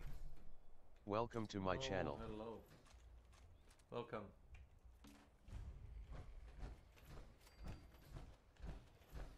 I haven't played this game in a while, and I do remember why I didn't play it.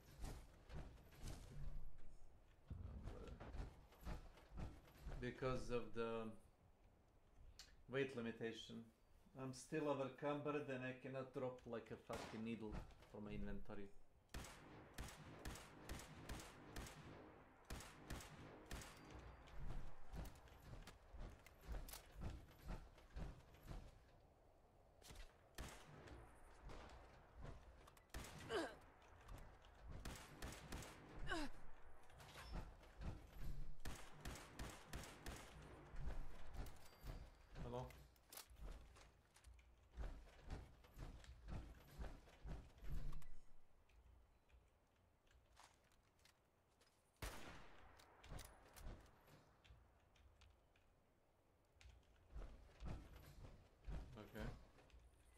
Sure.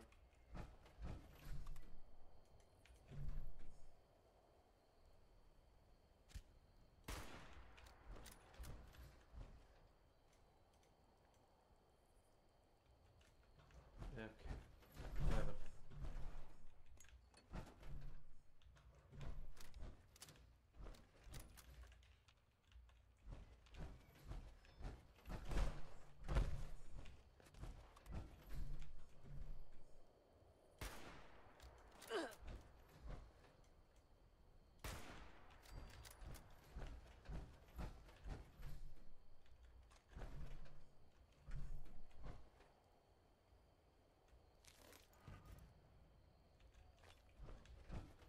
House set. Sure.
And that's fine, thank you.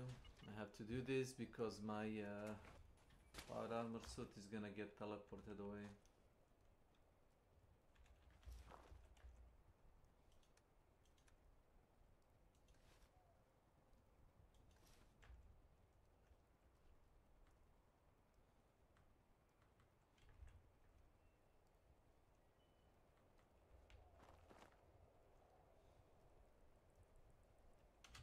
Modify.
like loads of ammunition.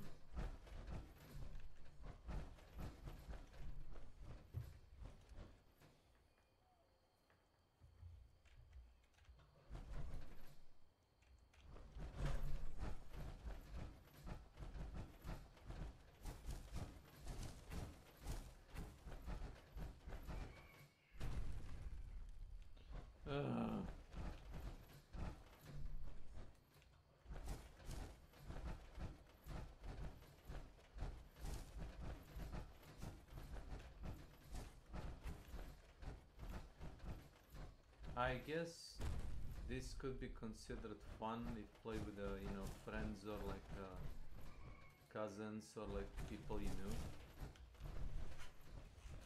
Izvolite ga. A ne, hvala, samo stavite tu, ponudit ću svim. Mogu skuvat kafu, tako nešto, ali alo. Nema potrebe. Jel vam toliko dosad, mislim, cenim posjetu, ali možda bilo bolje da...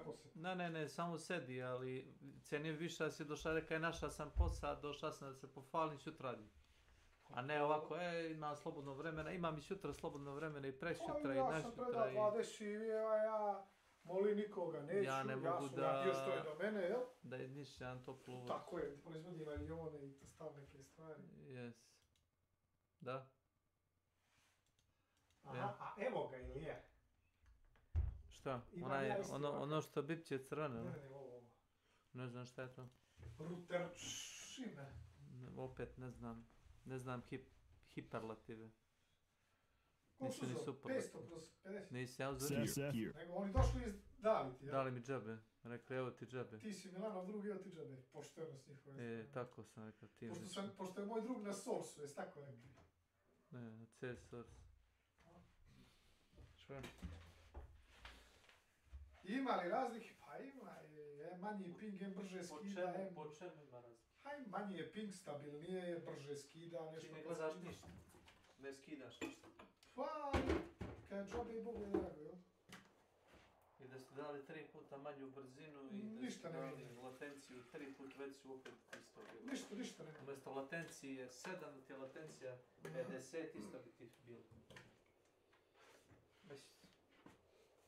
Ti ne igraš dotu da ti je bitno da u milisekundi... Ali nije mi sad jasna jedna stvar. Ovdje, što ću ti ovoliko ovih pomoćnih, ovih dodatnih rutera?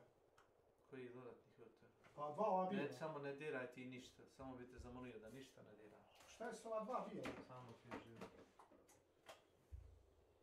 Neće razumije momke dolaze ovdje da razvlače kabel to što si ti bira da znam. Ne, nego 2 ova bila, šta je sad? Živaš. Ali kako ima? Neće, da, ovdje nisu ovaj dio mali, moraš da imaš, da. Onaj drugi MTS, to ti je stao fiksni televizija, to vam jasno i crni modem je, ja misli, ali bijeli. Bravo. A ti tu 146.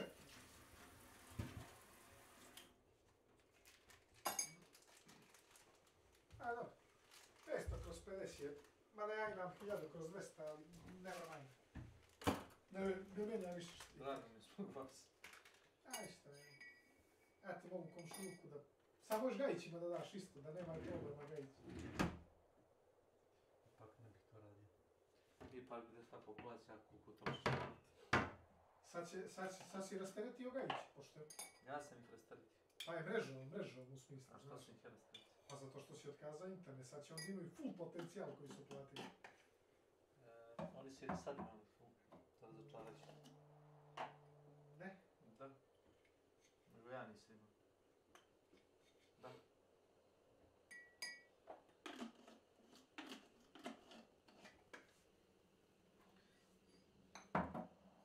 Zdipio sam, nisam zdipio, nego sam ti napitao da li mogu dobiti Fidesom čaš neku provedbu belast. A kono ima, si izbio telemetra? Sve znaš, ništa ne znaš, to je dobro. A o ovima smo pričali sad, no praviš digresiju. Nisu oni ni bitni. No praviš digresiju. Uopšte nisu bitni, optički internet nova stvar. Nova je bila da nikoga nema u komšiluku. Pa je, mi smo ga prije godinu. Svi smo ga imali, svi imali. Kasno, paljenje. Stare informacije što kaže. I šta sad? I šta sad? Kesić je uzeo Ryzen procesor pre 3 do 5 godina. I? Stara informacija. I? Bila bi nova informacija da ti rekla, ej, ne znam, poludio sam, hoću da uzmem novi Intel 12. Poludio sam i nije me sram, to taj rad. Ne, ta informacija. Baš mi bilo lepo stoji. Ču na source. Tako je.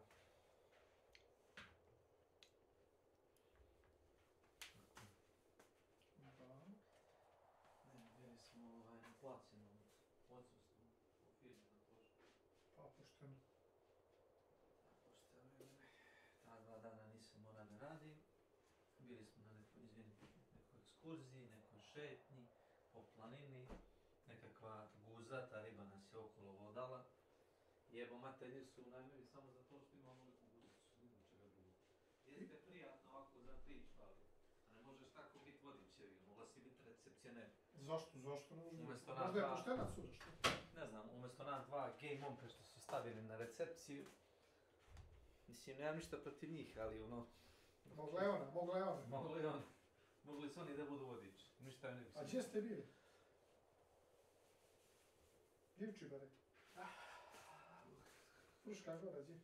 Da, Divčibare, rekao sam prvi puta. Ne, rekao si ekskluziv, nisi rekao Divčibare. Ekskluziv? Šta je ekskluziv? Ekskluziv. Pa kako je bilo, jesi donao neke suvenire? Suvenire? Aj. Čašu sam donio. I komad magneta, i to je to.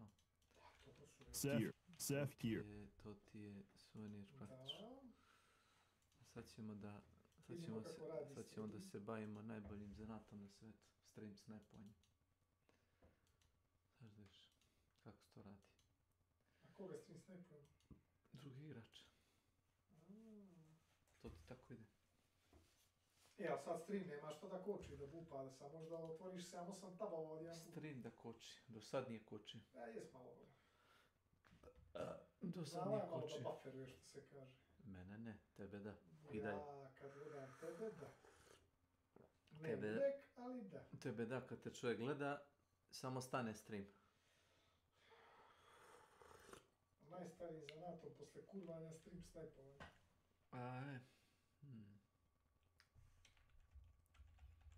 Da li je Krajtek ukinuo više taj event, da li ćemo vidjeti nešto novo što nije Battle Pass?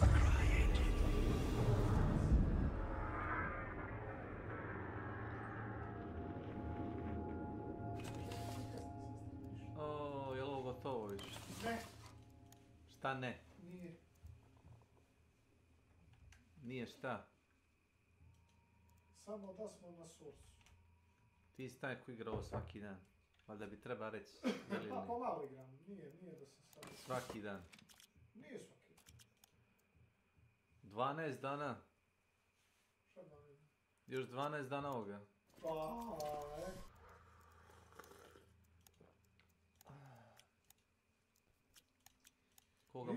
Koga mogu da ubijem? Lijepo film dalo 2 dana oduška.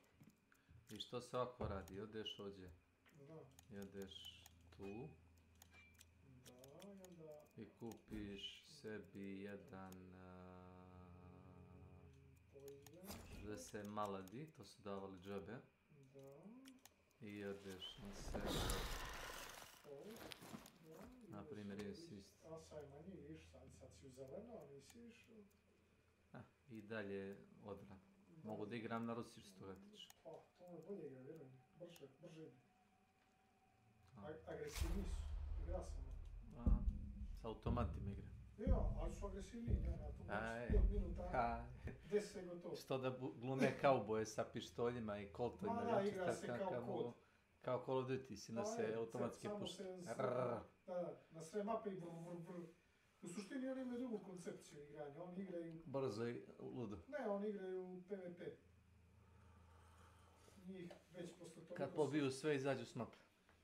Pa i uzmu jednog ili 2 bossa i to je to. Ili ne uzmu ništa, samo izađu.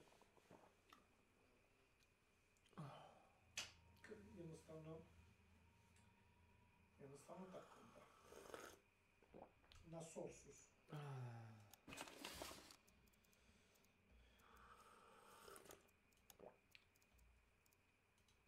Kloni mi kundunzeca. A spajate li ove praznike? Uskršnje? Šim. Pa danima, ne radi. Ja ću biti zadovoljan kad pada Uskrs petak. Ili subota. Nedelje. Onda ti Uskrs u nedelju, da imaš problem. Sad ne radim u nedelju, tako da mi Uskrs mi u nedelju. To je svakako. A prvomajski uranak i to? To nema. Komunistička država više nije, tako to da... nema, a to kod vas nema? To nema više niće. Boga mila. Ne. U koju to firmu, ono što ti radiš u njoj? Imaš u dosta firmi. U koje firme? Banka, Poreska uprava, PTT. Osjećam da si sve rekao državne firme. Imaš i privatne firme. Ko je to? Savizdaje, ili? Tako je građamont. Savizdaje? Savizdaje, da. Ćeš da nazovem prodavnicu, ja pitam da li radi tu zobi nešto u prodavnici. Pa odredio je neko kome će da duplu platu, stavimo ne. Pa to tako ide. Pa jesi. Kod nas imaju duplu platu i to je to. Prvomajski uranak. Ja bi radije da mu dam svoju duplu platu nazad i da mu kaže ne moraš ništa da plaćaš. Ja hoću kući. Ja bi doma. Mogao bi otići do kuma dok ne počne da pije, kad počne da pije onda ne moramo da budemo. Moraš ti radi mene da ne piješ, samo ja negdje budem tu. Ko je ono ime još? Ono ime zove. Biber. Da nije starac.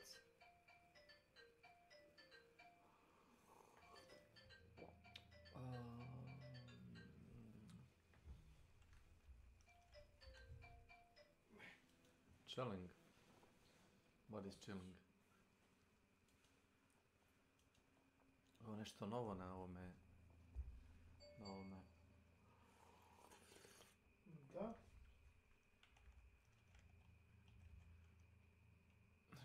Tu. Ctrl F1.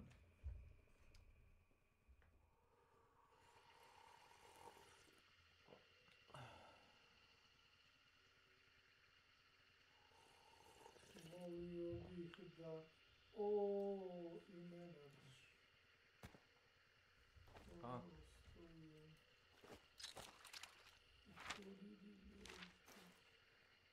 A nema igrača, onda bojim se.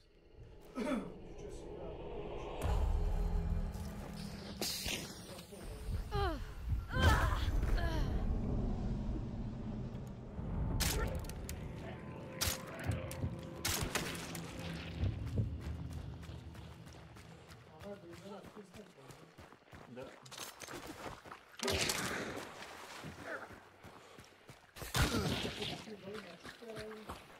Alo, mogu li da gledam kako ljudi igraju bolje nego ja, sad slučaj i onda ja gledam, možda nešto naučim.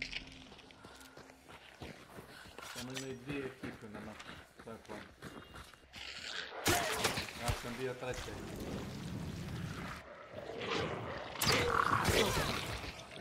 Slabo se dobiti igranje.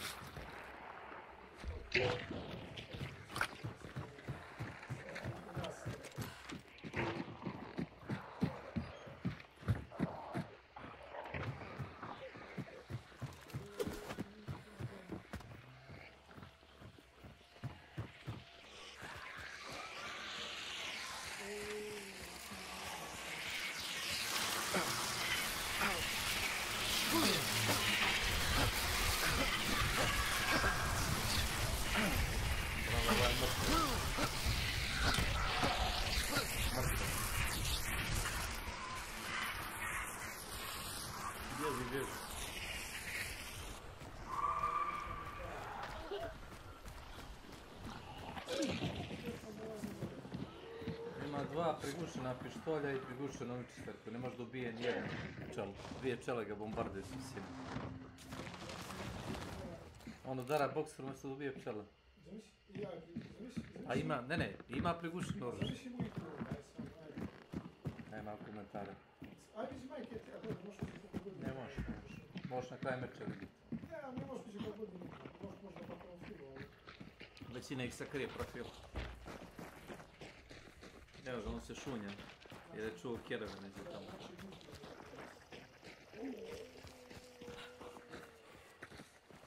Čovjek ima dva prigušena pištolja, prigušena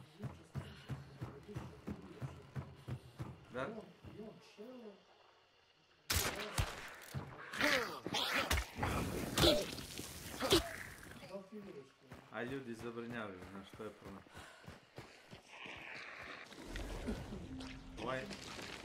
Ovaj ni šani, a niđe nikog nema, znaš?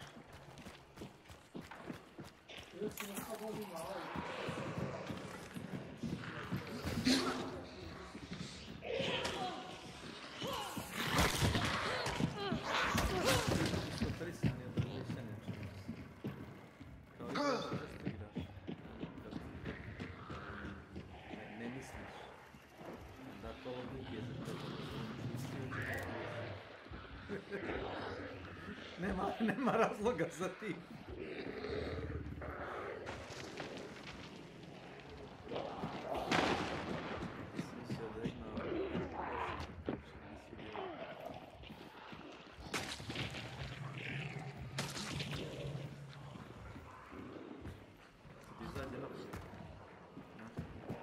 Ti zadnje napolje ideš, može. Sidi, pokušaj kroz nerupe da se izvuče.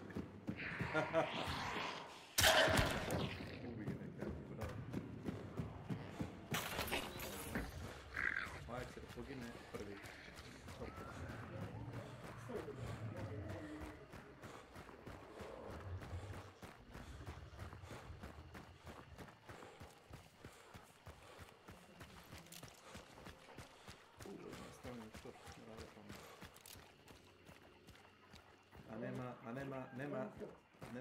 Nema, ima samo tu, razumiješ, ima ono bokser i nož, ako ima nož.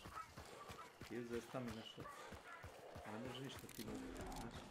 Nema katanu, nema sekiru, nema čeku, nema ništa toga. I trebamo stamina shot radi boksa. Ne stane stamine kad ga emulator izvori. Evo sad se hila, gledaj hilu. Hop, sve ti.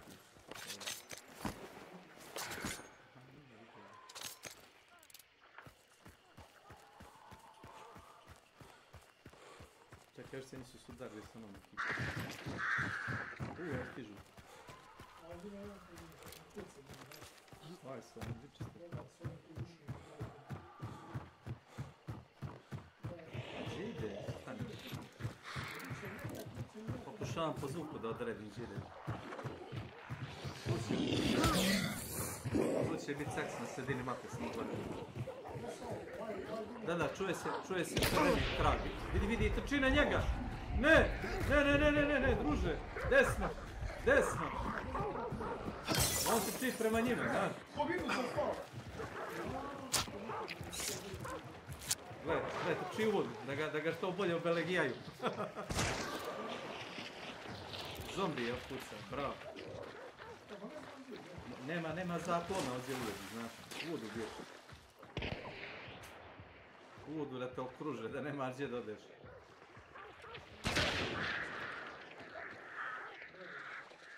Oni su bili kod drvete kad su počeli pucati njega i on je ugodario čista pucanja ste bilo što a boss je ovdje. Aha, Butcher je tu.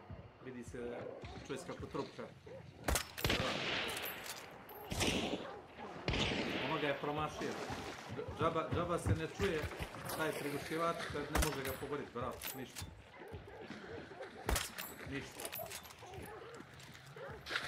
Gledaj sad, fleška. A i to sad, ne ona stara fleška, znaš, ne ono. Ovaj mu je mrtav, gore, ja gledam, op.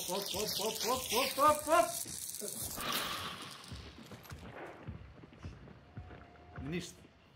Niko nije staniran, znaš, ništa. Svi vide. I njih trojica su gore, on je sam dolje. Ima 3 nije ni pogodio. Ovaj ga pucao s eksplozivnom municijom, znaš. Razvalio ga kako je. Panik. Bježi u boss arenu. Još jednom, ovo je glitch sa spectatom. Bježi u boss arenu, budalu.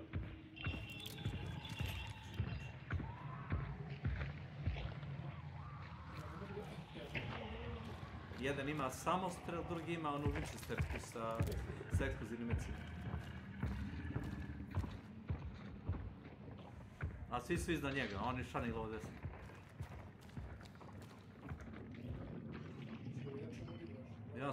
I on se nada da će No evo, slušaj. Neš zvuk. A svi su gore iznad njega, niko nije dolje.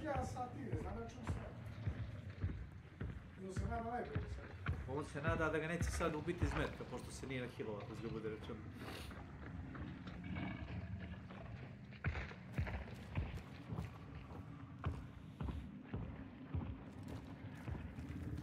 On je trče kroz ono blato gore, kroz dvorište.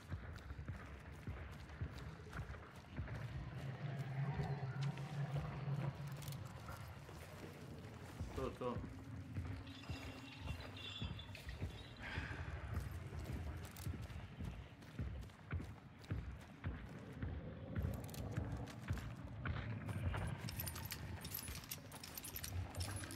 A neće ti pomoći tih 7 metara kao dobro.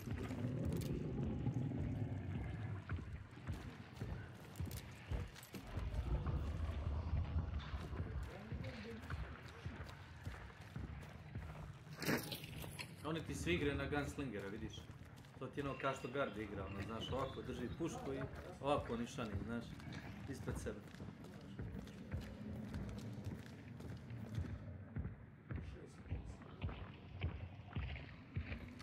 Evo ga vidi, je tret valjda. Gdje si vidio kurac?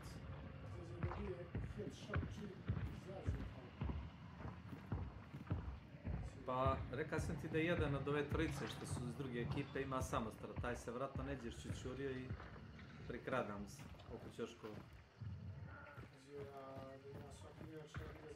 Čim nogom krakne na ovaj gore lim na krov, da vidi. Gledaj. Oni su ispod njega. Ne, ajde. Tako, evo sad je pobjega.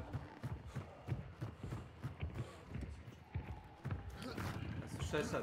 Znaš zvuk krova? Čuješ ono tek. Opa, ubije jednoga.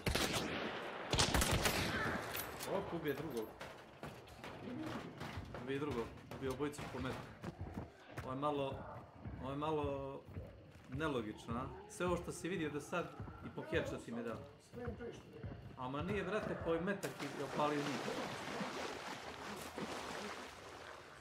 A nema logike, vidio si kako igra. Po 2 puta po metak je usrao. To si već iskoristio. A nije, ovo iskoristio. E sad čeka da onaj treći još živi ovu dvojicu, znaš. Da ga opet nadjebu, znaš.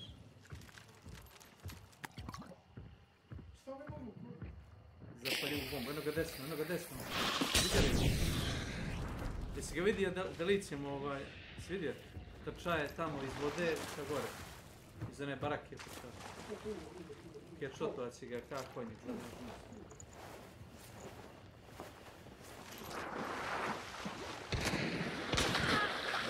Ovo je dobro radio, moram da priznam. Kada je tebe pitao.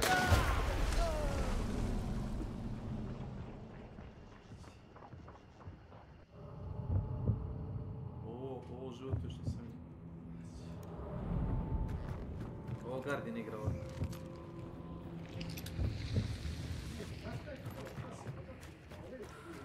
Ne, ne možeš.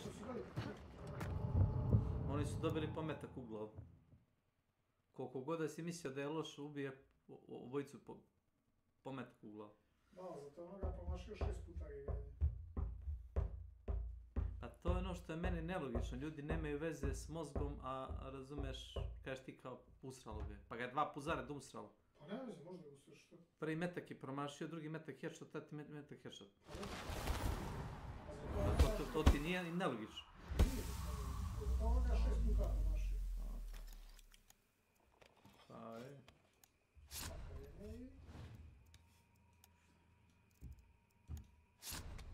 Nemam šta da ubijem, to je problem. Neko se za sada čiter, uđem u boss arenu sa katanom i ubijem 6 ljudi. Pa što ti ne uđeš boss arenu sa katanom? To se uradi. Ne, nego taj, što to kaže. Ili ga probijem kroz patos, on kaže ja čiter. Sa shotgunom probiješ kod Spatus. Pa da. Što bi to bio cheat? Pa zato kako se ja zna da on tukao, da. A on čušnu i viri mu na... Na cijep. Ne, lepršan u... Kaputici. Kaputici. A on to ne zna. Jeste, bio je on miran. Tu stoja je on 5 minuta prije što se ja došao, to je tako. Ali, druže, ličuje ti garderobica. Garderobica. Pa hej, kada sad ti da čučneš sve? Garderobesku. Pa ne, pa to je to. Ovakav ti je karakter, ti čučneš. I ova ti se ponjava, vidi i kroz daske. Zato što je duža ponjava, no samo... Kad čučne, da. A on se šćuri i čeka ne. Recimo to na Fort Bowdenu ili na Fort Carlingu ili na... gdje imate elevacije, gdje je dolje daske.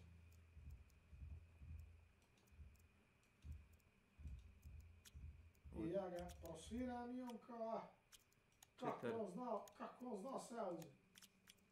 Kako nisi?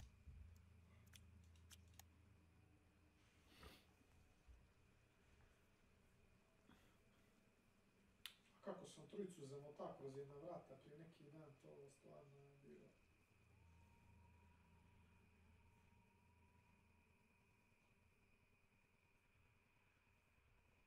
Kroz jedna vrata. Aha.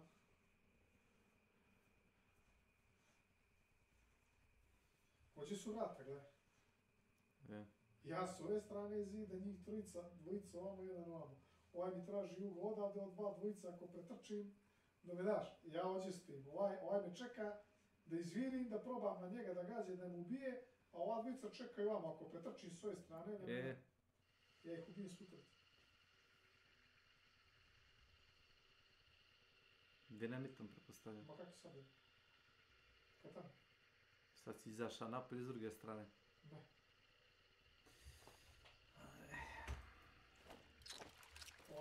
Ovaj jedan od ove dvice je bio pametan, kao on će da izleti da ja potrošim zrno na njega. Da. Pa će onda ova dvica. A čim izašao ga prekla, odmah uletio u ovu dvicu. Oni su misli sve kad se ubije njega, ću ja sada stanem. Ne, tebe je poneo... Krv me poneo. Žar borbe te poneo.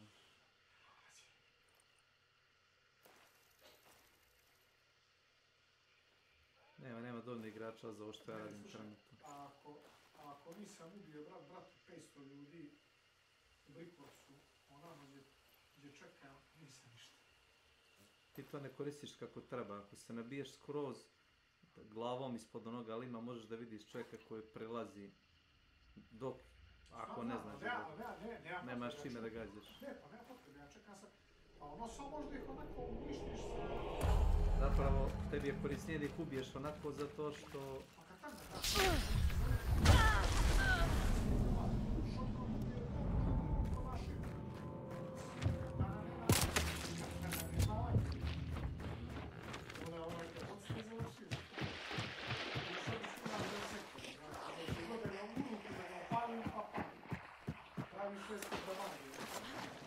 Da ovo ih Rusije ili Azijak, ne mogu da odlučim šta je.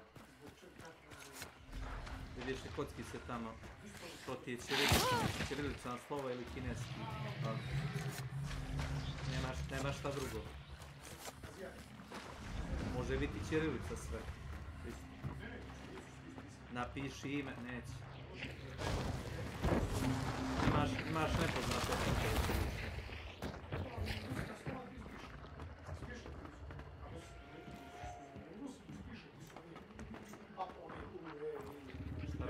Šta radi ovaj drug?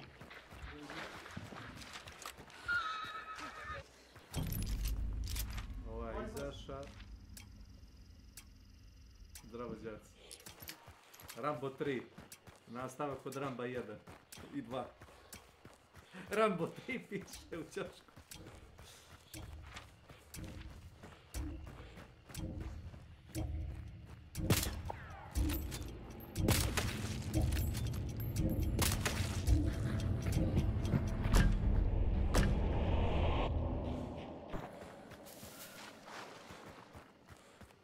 A nema, ostaje samo Rambo protiv ove dvojice.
će da biti jedno raket. Ne, dve. Dve, tri, zove disku.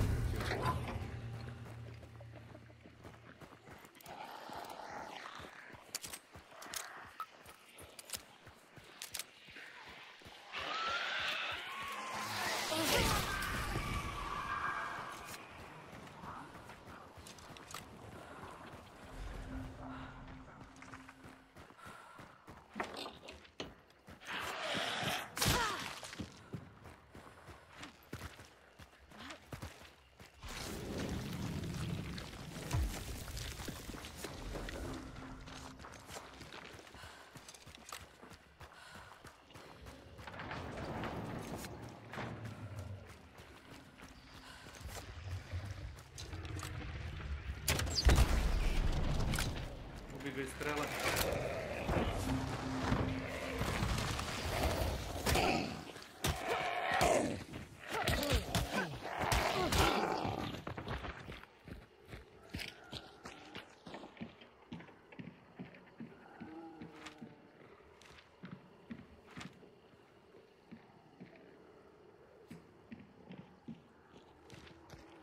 Lagbe.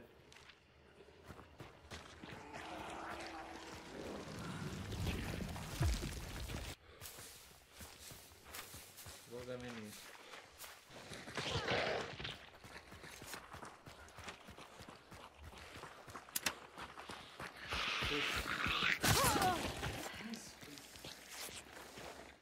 Gardinovački, Jesse Gardinovački. Udario ga je Kevin Knifeom, udario zombija, obojicu raspalio.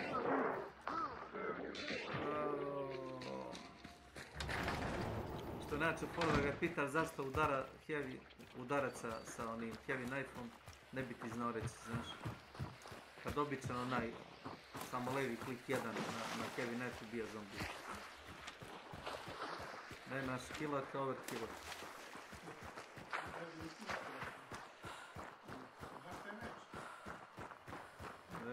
Pa to ti je Rasputin. Rasputin je dobio overkill. Katanica.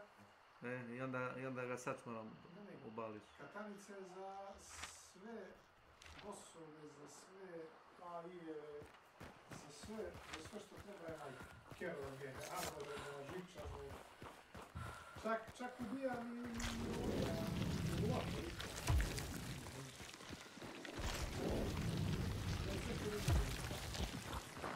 Čak i veliki.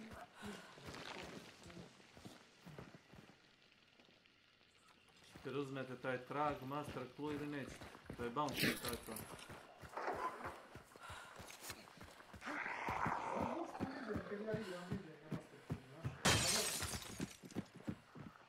Evo para, evo sreća.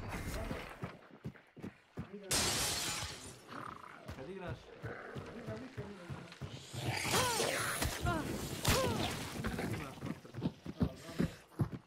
Pa, to što te... Misliš na master clue ili na onaj bounty što vredi? Ne, baš master clue. Zato što ćeš da skupljaš trag po trag, šta? Zato što na master clue je toliki u sredinu, što ono... Ne stigneš prvi. Obično čekaju ljudi, a na šopku, na otvorene, ali imaju... Dok ti priđeš nekom ti tu, pa. A dobro, uvredi ako ćeš... S mojim stilom igre i s mojim... Jedino ako si jako blizu, skontali su da je neko uzeo amuniciju, bravo. Bravo Sherlock Holmes, neko uzeo amuniciju. Sa mojim loadoutom i načinom igre ja nemam što da tražim na masterku. O, gdje ćete Crnogorci, što ne odostane logbe? To je dinak igramo naš šuger, onda on ima ovaj nosio tomat, ovaj nosio double barrel sa napadom. Ovi su zaperisani, majke mi. Važna je dobra kombinacija double barrel i napadom. Dobra je kombinacija bilo koja shotgun japakat, da misli to. Ako ga ubiješ shotgunom, svaki sledeći put kad se ustane, ubit će ga apakat iz metka. Da misli to. Dok ne smanje štetu koju radi apakat sa 130 na 127. Hvala.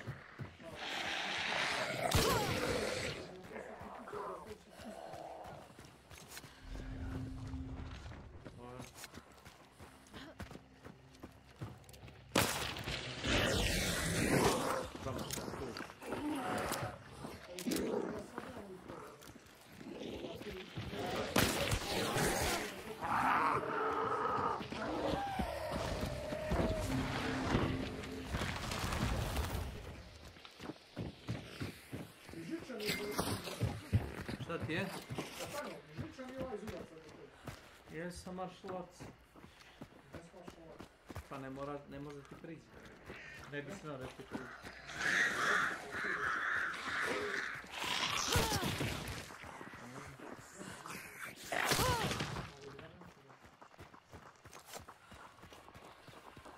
Ne izlazi smrti što radi. Ali kad tamo zbrzekuje za sve poslije radi. Ne treba mi još ti. Ali šta to nisi? Ja oni skupljaju pare. Aj.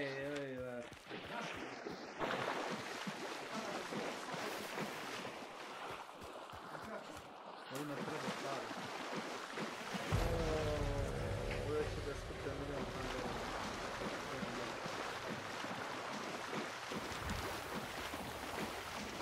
Ili završava event, ne znam šta radi. Ne mogu da odlučiti. Ja sam završio prije mjesec dana, ja sam sam igram.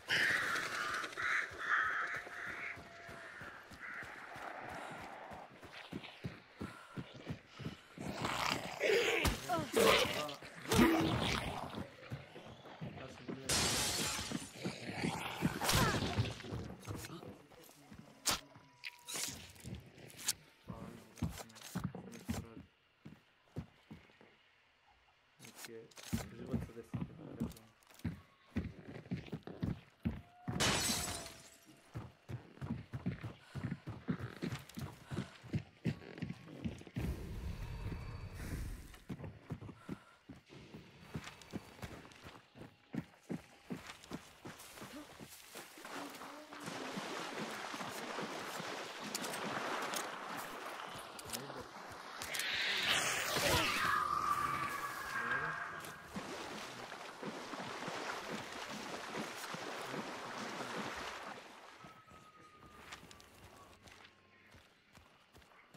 Da postavi zamke ovdje, nikomu ne donosi. Umri tič.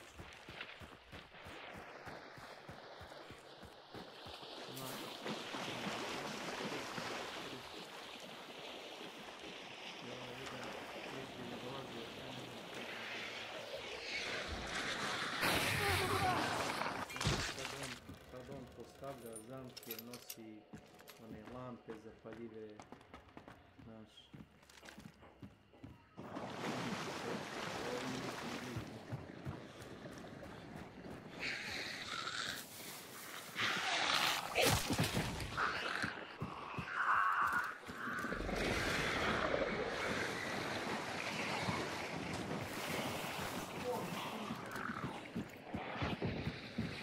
Ovdje je dobra fora, vidiš kako se penja.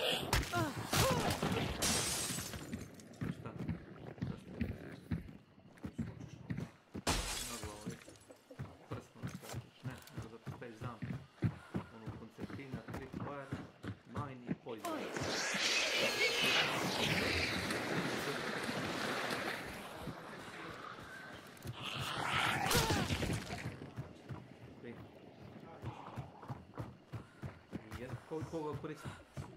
Ti ga koristiš. Čekaj, ti ga koristiš. Sad to što pošto nemam pojma. Kad ulaziš, da ne zapneš nogama za misliš da ne uletiš baš na 5 zamki. Znaš šta radim? Cimnem na prozor, zimna zamka, znaš, ja dođem na vrata gdje nema, prođem od prvih prozora i se povjerim misleći da ću tu... Sad ćeš ti na zamku da skočiš. Pađe, znaš šta se radi? A otkrio sam novo mjesto za zaštitu. Na stationu, na biletarnicama, na vrata. To si vidio, skočiš na gramofon, pa na otvorena vrata, pa na otvorena vrata staneš na ćošak i staneš gore i tu može jedino kašikara da tu bije, ništa drugo. I dinamit ne može. Zavisi kako ga ubačiš. Ne, kako će ga ubaci, ja samo ću snijem staviti. Pa ima to ako ga ubaci kroz onaj prozor, ovaki će ga staviti. Jedino možda tu bije, kad je iskočio unutra, pa ti onda baci podroge, na štopom vrata dolje. Jedino tako. Ili iz ugla odavde, da baci na štopom vrata tu, kapiraš. A ali ako ti odvali vrata sa recimo bombonsom ili katanom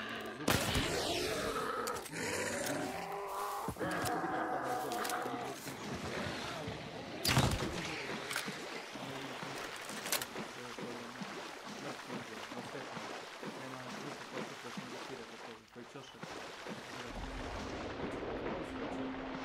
i to sam meni prodat, to sam ja poru vidio prije jednu mjesec dana. Da, ja sam koristio prvi mjesec. A čekaj, a ono Vikord smo ono Skype.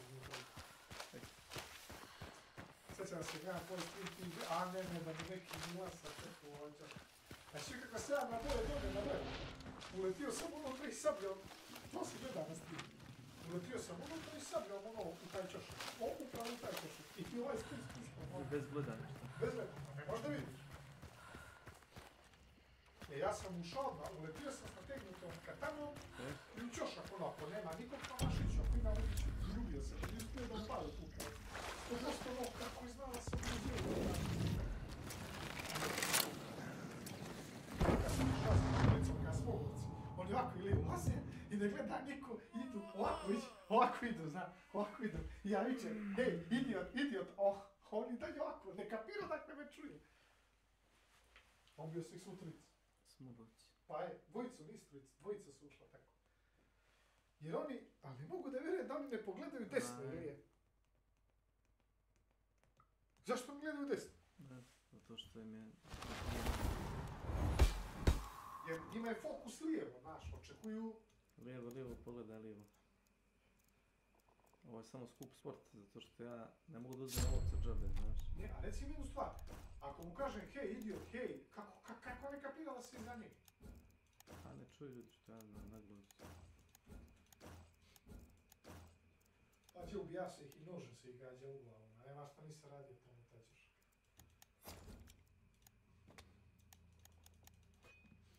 Ja mu vičem, hej, ono, gleda gore, gleda ono, kao šta kao? Gore, dolje, lijevo, desno. Ne, gleda gore, kao, šta kao? DNN. Welcome to my channel. A znaš koliko sam puta na blef ostao unutra, Ilija, ovaj napolje, slušaj. I kuva dinamit. Ako mi bači dinamit, mrtav sam. A on ga ne baca meni, ne ubacuje ga gore, iznad mene.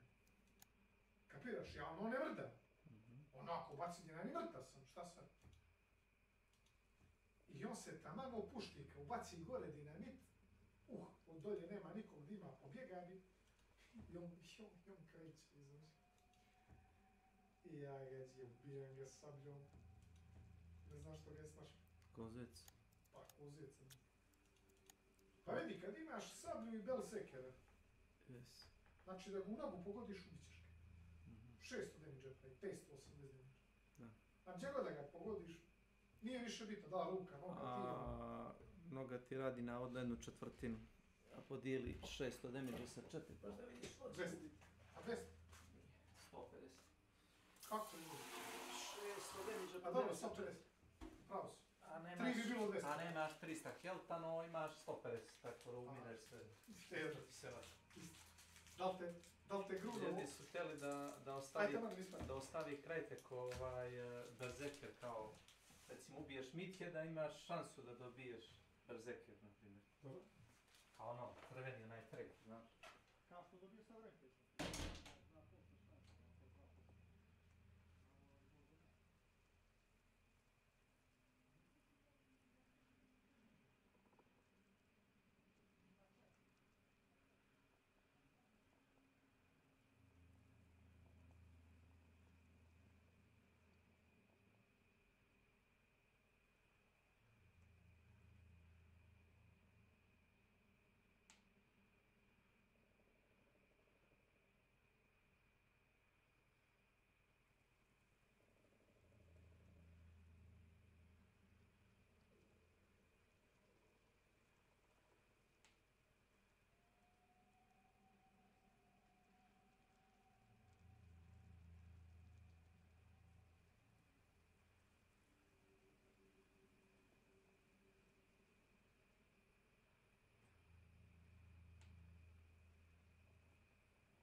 just wanna feel real love and in the morning I feel I just wanna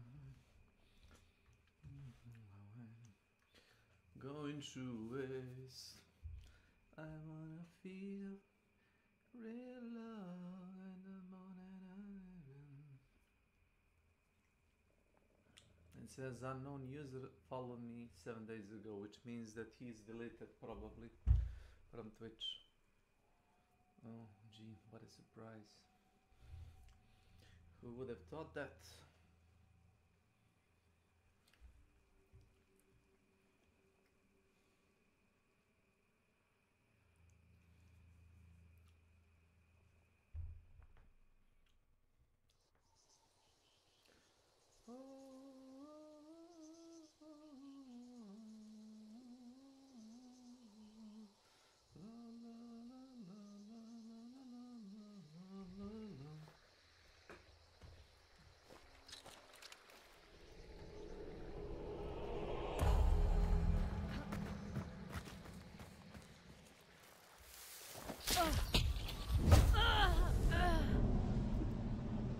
Oh. That does it. Well, it's kind of a, let me see, hunt Steam charts. Here.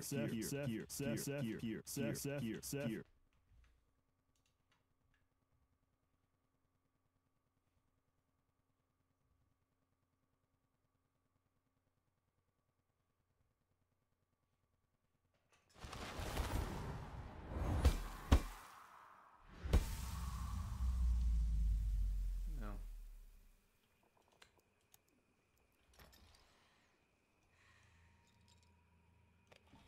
Here.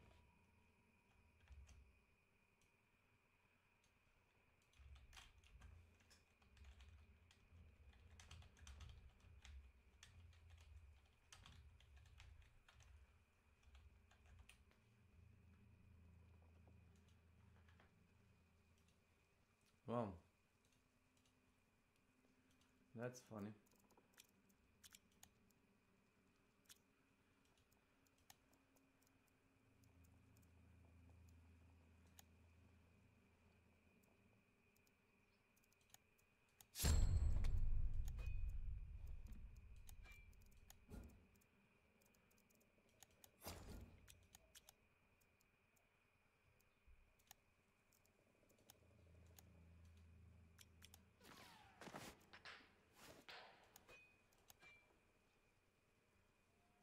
Okay.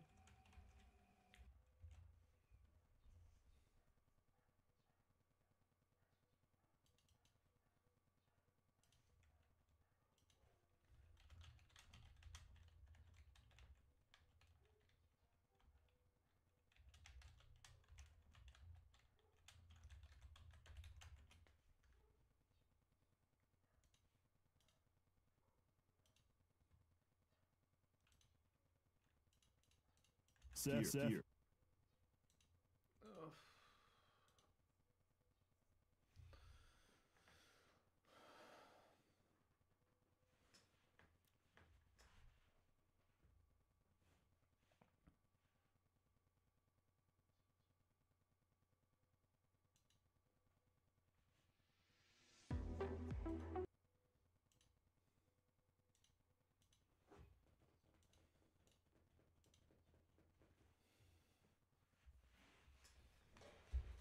BRB?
Yosherpia. Welcome to my channel.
You're crammed like a sardine into a dark and dreary place. Like a Pringle stuffed deep down into a long-forgotten Pringle can.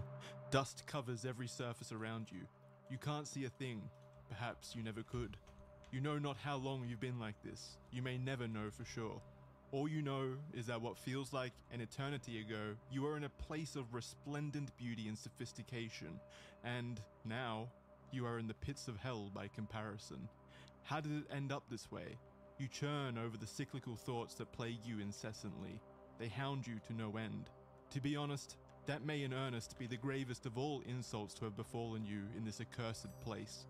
It's that simple understanding and resentment born from the unjust nature of the situation itself. You had so much beauty to show the world. So much history was etched across your skin in your old age. Delicate hands caressed you once upon a time. You yearn for any touch now. So much you could have given to so many people if not for the greed of man. Now there's no guarantee that you'll ever be seen by anyone's eyes ever again. You are The Storm on the Sea of Galilee by Rembrandt. You've just been stolen from the Isabella Stewart Gardner Museum in Boston, and you're currently imprisoned in a metal tube, and this is the Red Thread. I'm your host, Jackson. I'm joined today by career criminal Isaiah and modern art appreciator Charlie. He's here too, to relay just the facts of the case. No opinions, none of that nonsense, just the facts. Our subject today, the single largest art theft in history, the Isabella Stewart Gardner Museum heist that to this day remains unsolved. We're going to go over the museum itself, then we're going to talk about the heist itself, and then we'll dive into theories and suspects to see if we can do what the FBI never could over 30 years of time of investigation. They never solved it. What do we pay them for, goddammit? They don't do anything. It should be really easy to solve it, too. It's pretty embarrassing that they haven't. Yeah, it's kind of, I mean, were cameras not around in the 90s? Like, why, like, there's so much money. Cameras aren't around now. That $30 million heist in LA last week, they apparently had no cameras in the Garda World facility, which is like a money storage facility. But cameras are so cheap. We have cameras in our pockets, like, at all times, basically. I know. I mean, I kind of get back in the 90s, and I actually believe that the cameras were turned off during the heist, so there was probably cameras. But, like, yeah, it's crazy to me that in this modern time, like, heists can still happen without, like, any kind of photographic proof. I'm just under the assumption that we're always kind of under surveillance, you know what I mean? Like, no matter where you go. Not wrong. It's kind of crazy. Did that heist you were talking about, did they solve it? Were people arrested? No, people, as far as I know, unless it happened today, they still are on the run. Interesting. All right, well, maybe we'll be covering that in about a year's time, if it's still unsolved. Yeah, Isaiah, you know a lot about this case. Yeah, so I covered this case on an old video of mine. I think it was the Unsolved True Crime Iceberg.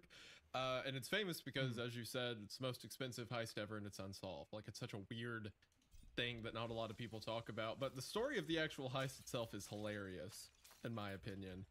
What I'm not familiar with is a lot of the potential, like, suspects in the case. So I'm excited to get into that today. But yeah, the case itself is great. I love it. And Charlie, you were saying before the recording that you've never heard of it? No, I don't know anything about it. Like, I feel like I've probably heard of, like, the largest art heist ever, but I've never really looked into it. Yeah, I've would have like, there's probably video essays on YouTube that you watch for, like, YouTube Night once upon a time, and now have, like, just kind of fallen from your memory, maybe. Definitely possible. Yeah, I feel like it would have been something that you would have been exposed to, because, like I said, it's one of, if not the largest art heist of all time, at least unsolved art heist. Before we go any further, a big thank you to the sponsor of this episode, Me Undies. They're not thieves, there's no heist, they just want to put great underwear on your body, so more from them later. And another reminder, as per usual, that we're on audio platforms, so if you are breaking into any museums or galleries on your own, or doing your own heist, you can listen to the show while you're doing that. If you do that, please let us know. Or intentionally get caught while you conducting the heist. It would be great for our numbers, I think. Absolutely. And finally, there's a lot of information about channel. this case. There's 22 pages or 21 pages of documentation below in the description, so you can go check out the research. And as always, it's sourced, so you can go read up on the articles that we use to compile the document. So yeah, that's down below. And yeah, back to the show. So I guess we'll start with the museum itself first, kind of paint a picture, if you will. Oh, look at that. Yeah, nice, pretty good. That's my only pun for the episode, no more.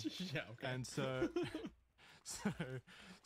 yeah, we'll talk about the museum because it's a very pretty museum. If you guys want to like look at the actual picture, the first picture, it's kind of beautiful. It looks very serene. Yeah. So it's at least this picture anyway. I've never been there, but the picture itself portrays a very scenic kind of museum with like just a lot of greenery inside. It looks like a very relaxing place.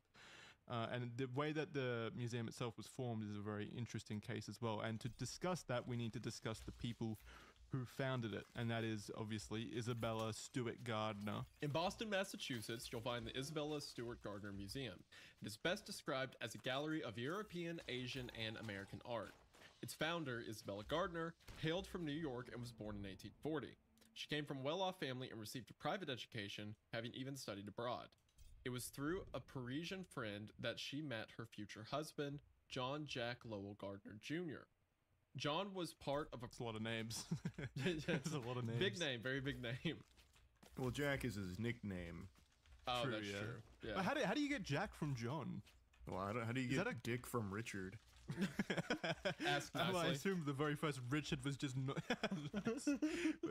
maybe the first Richard was just like an absolute monster. Like no one liked him. That's what I've always imagined. But yeah, I don't know. It's only one letter removed.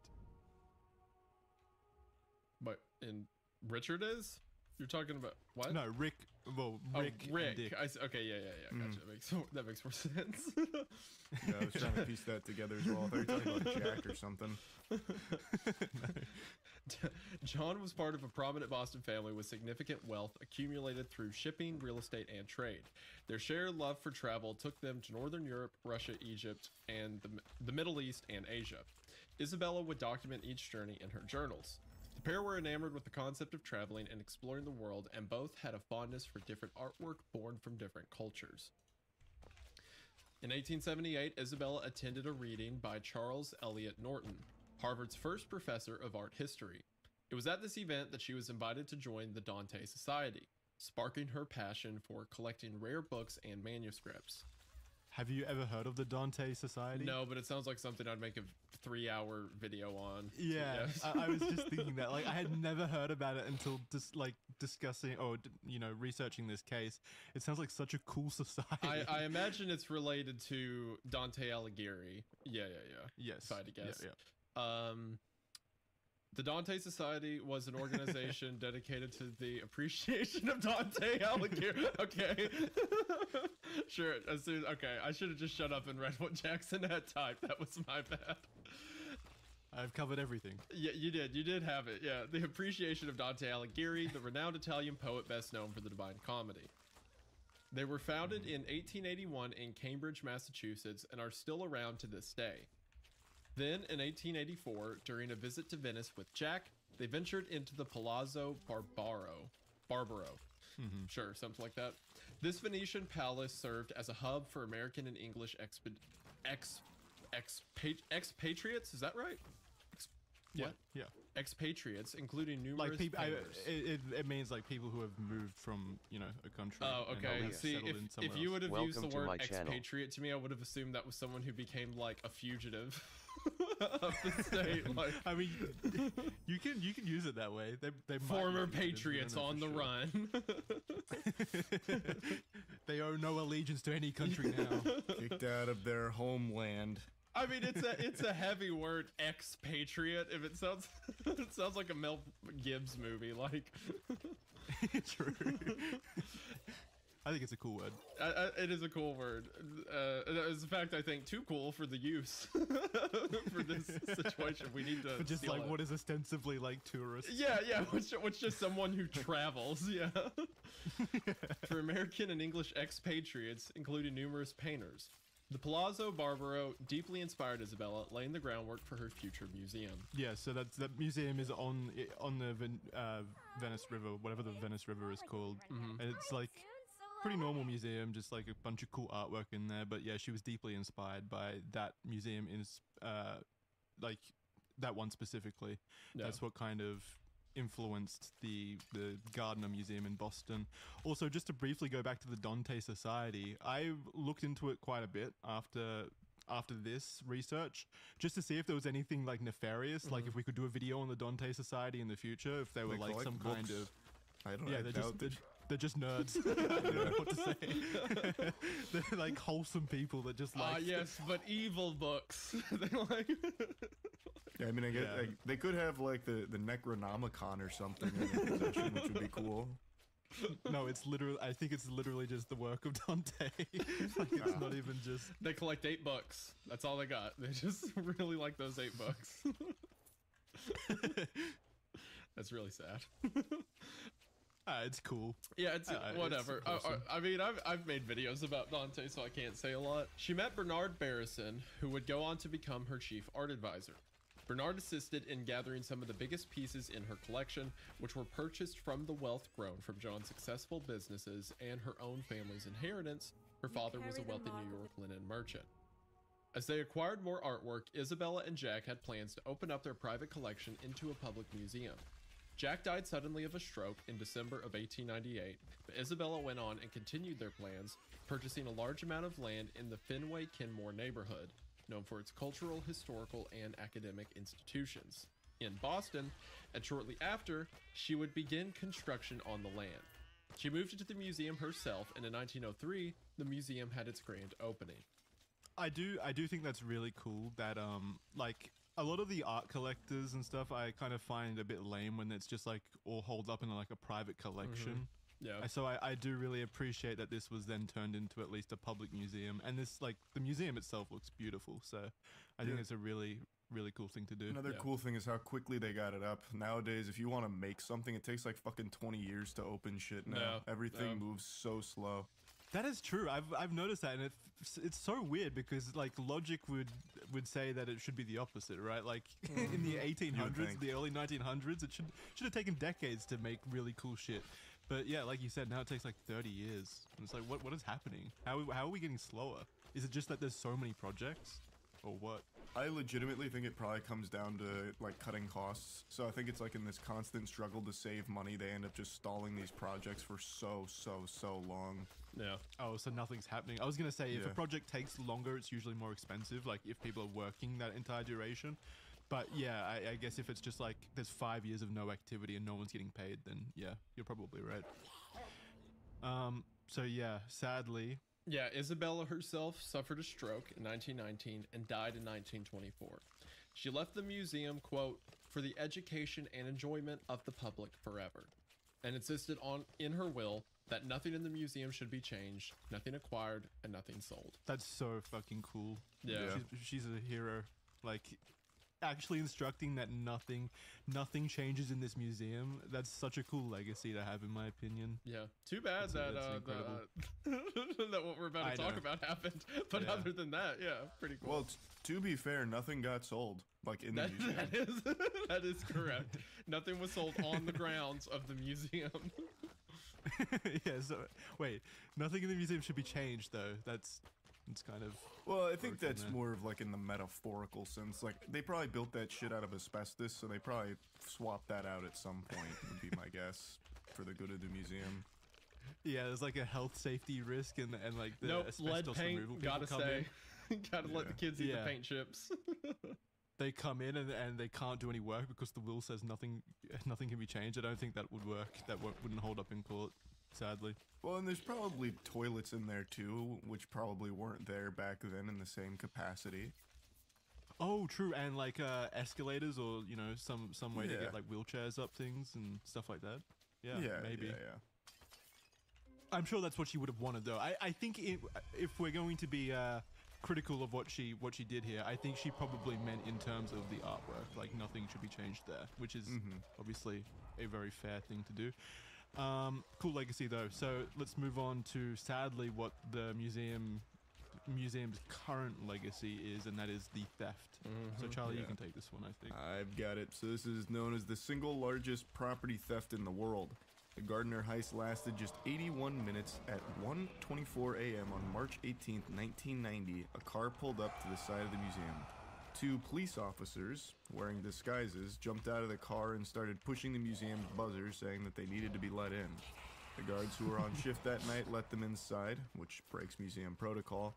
23-year-old Richard Abbott and 25-year-old Randy Heston believed that the two police officers were responding to a disturbance call in relation to unruly celebrations happening nearby in relation to St. Patrick's Day.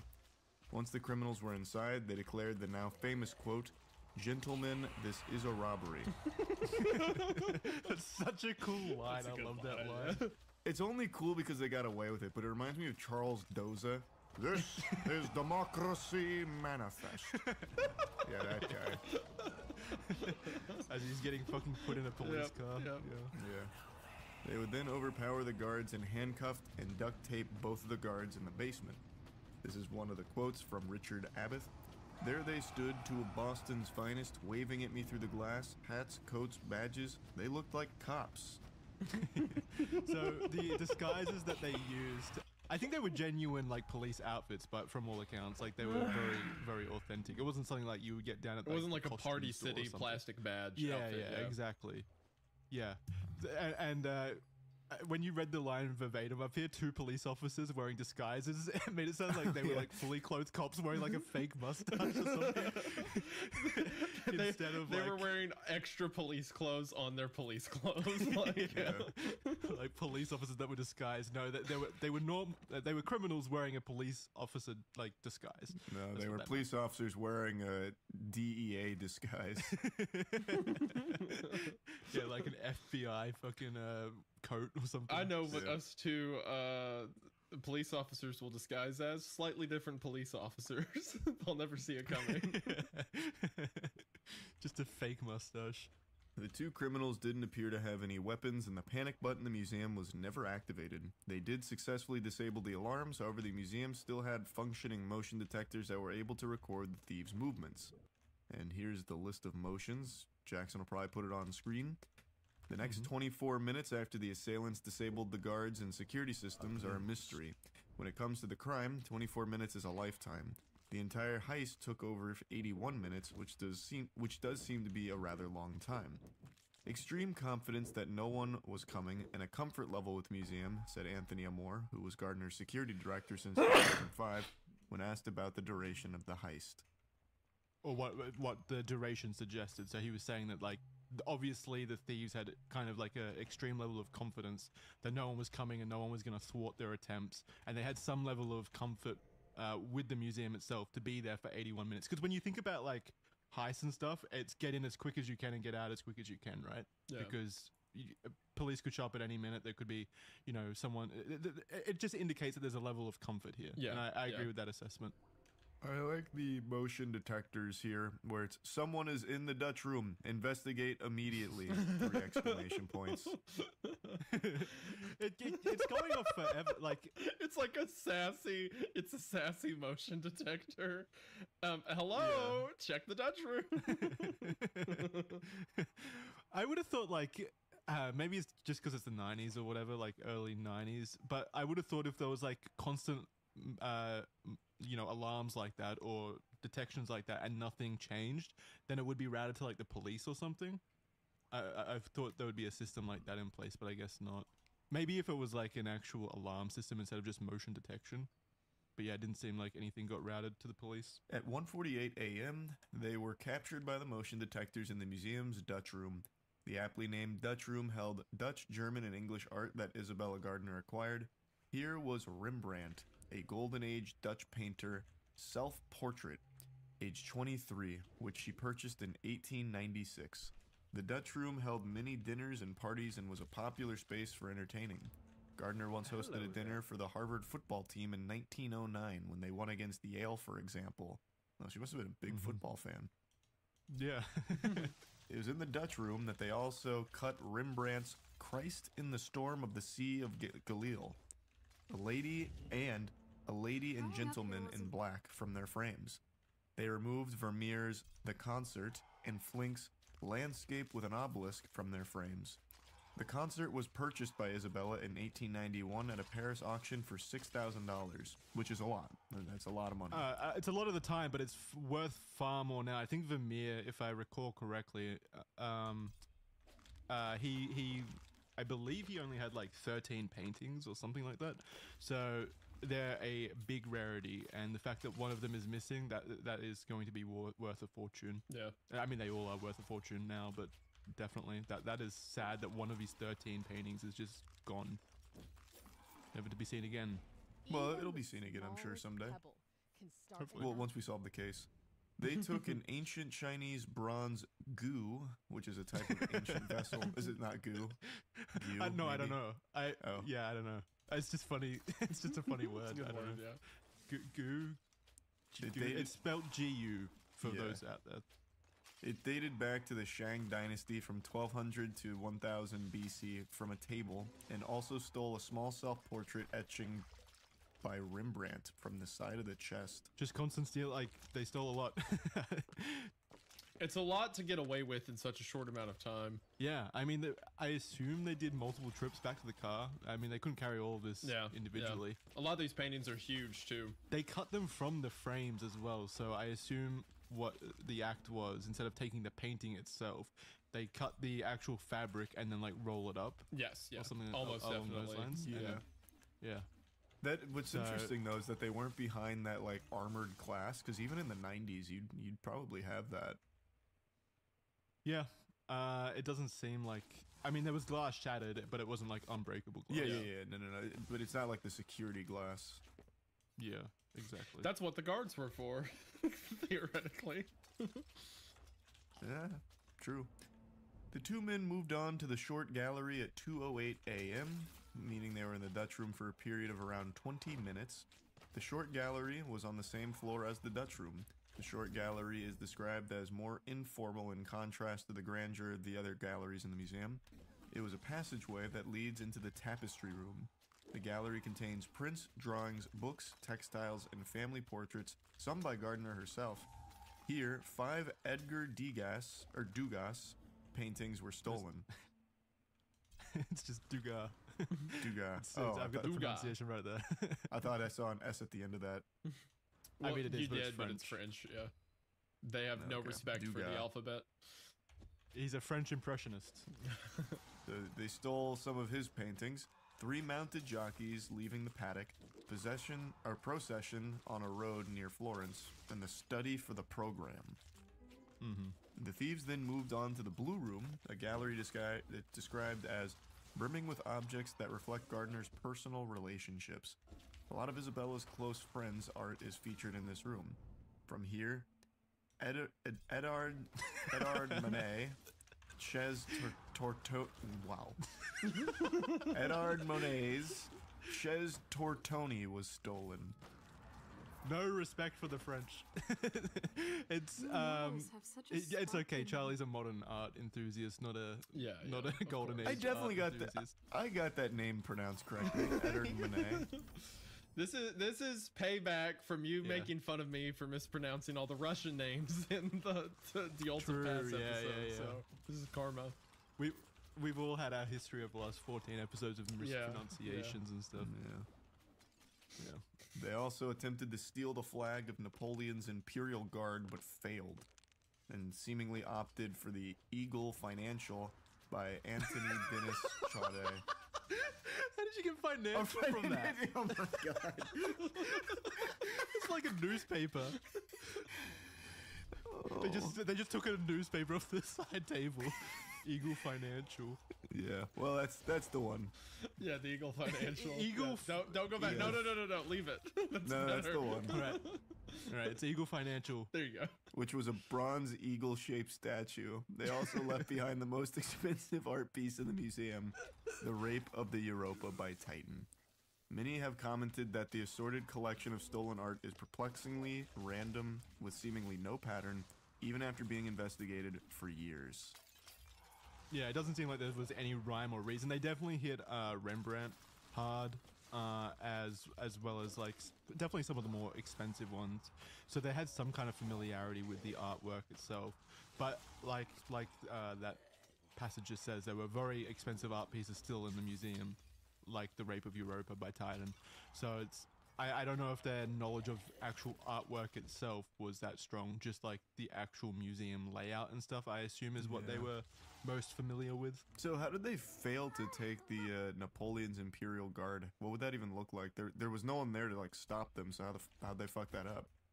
Perhaps it was like bolted into the perhaps the wall or something like that. They just couldn't, because most of the things they took were very easy to pick up, and a lot of like the paintings were like cut off, so maybe they just couldn't cut that off. I think if I remember right, part of the flag was down, but like they couldn't get the other half of it, so it was just kind of like hanging there.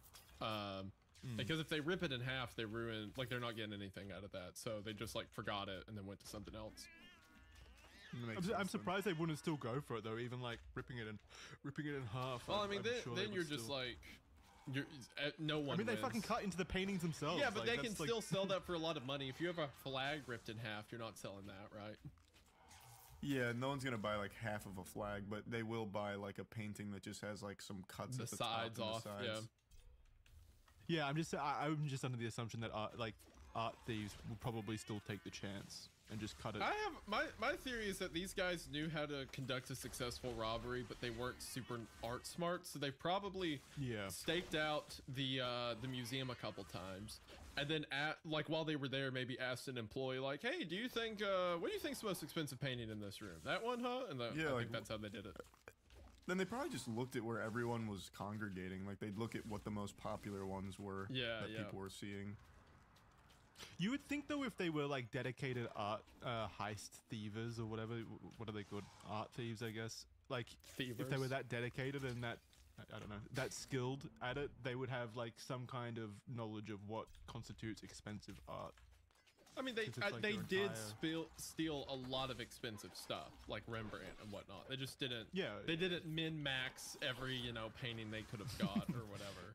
Maybe what happened is they went in, stole some really big Rembrandts, and then they're like, there's not a lot of room in our storage. Let's skip Europa because that's a really big painting. Maybe we'll go on to some of the smaller stuff or something like that. Oh yeah, I didn't take into account size, and maybe Europa is just like way more. It's a pretty big painting, if I remember right. Yeah. Yeah. So, or maybe they're just like really big Rembrandt fans. Maybe it's not even they're not stealing it to sell it. They're just like stealing it for enjoyment. They just want to hang it up at home.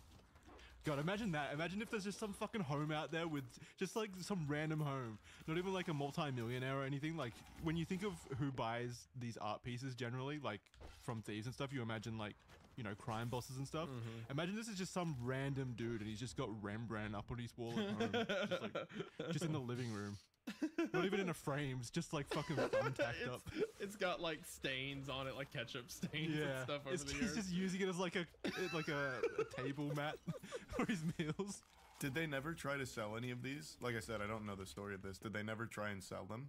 I mean, there's accusations and rumors that some sales went down, but there's so many in different directions that none of them have been proven outright. Yeah, we'll keep going. We'll get to the theories about where they went after this. Yeah.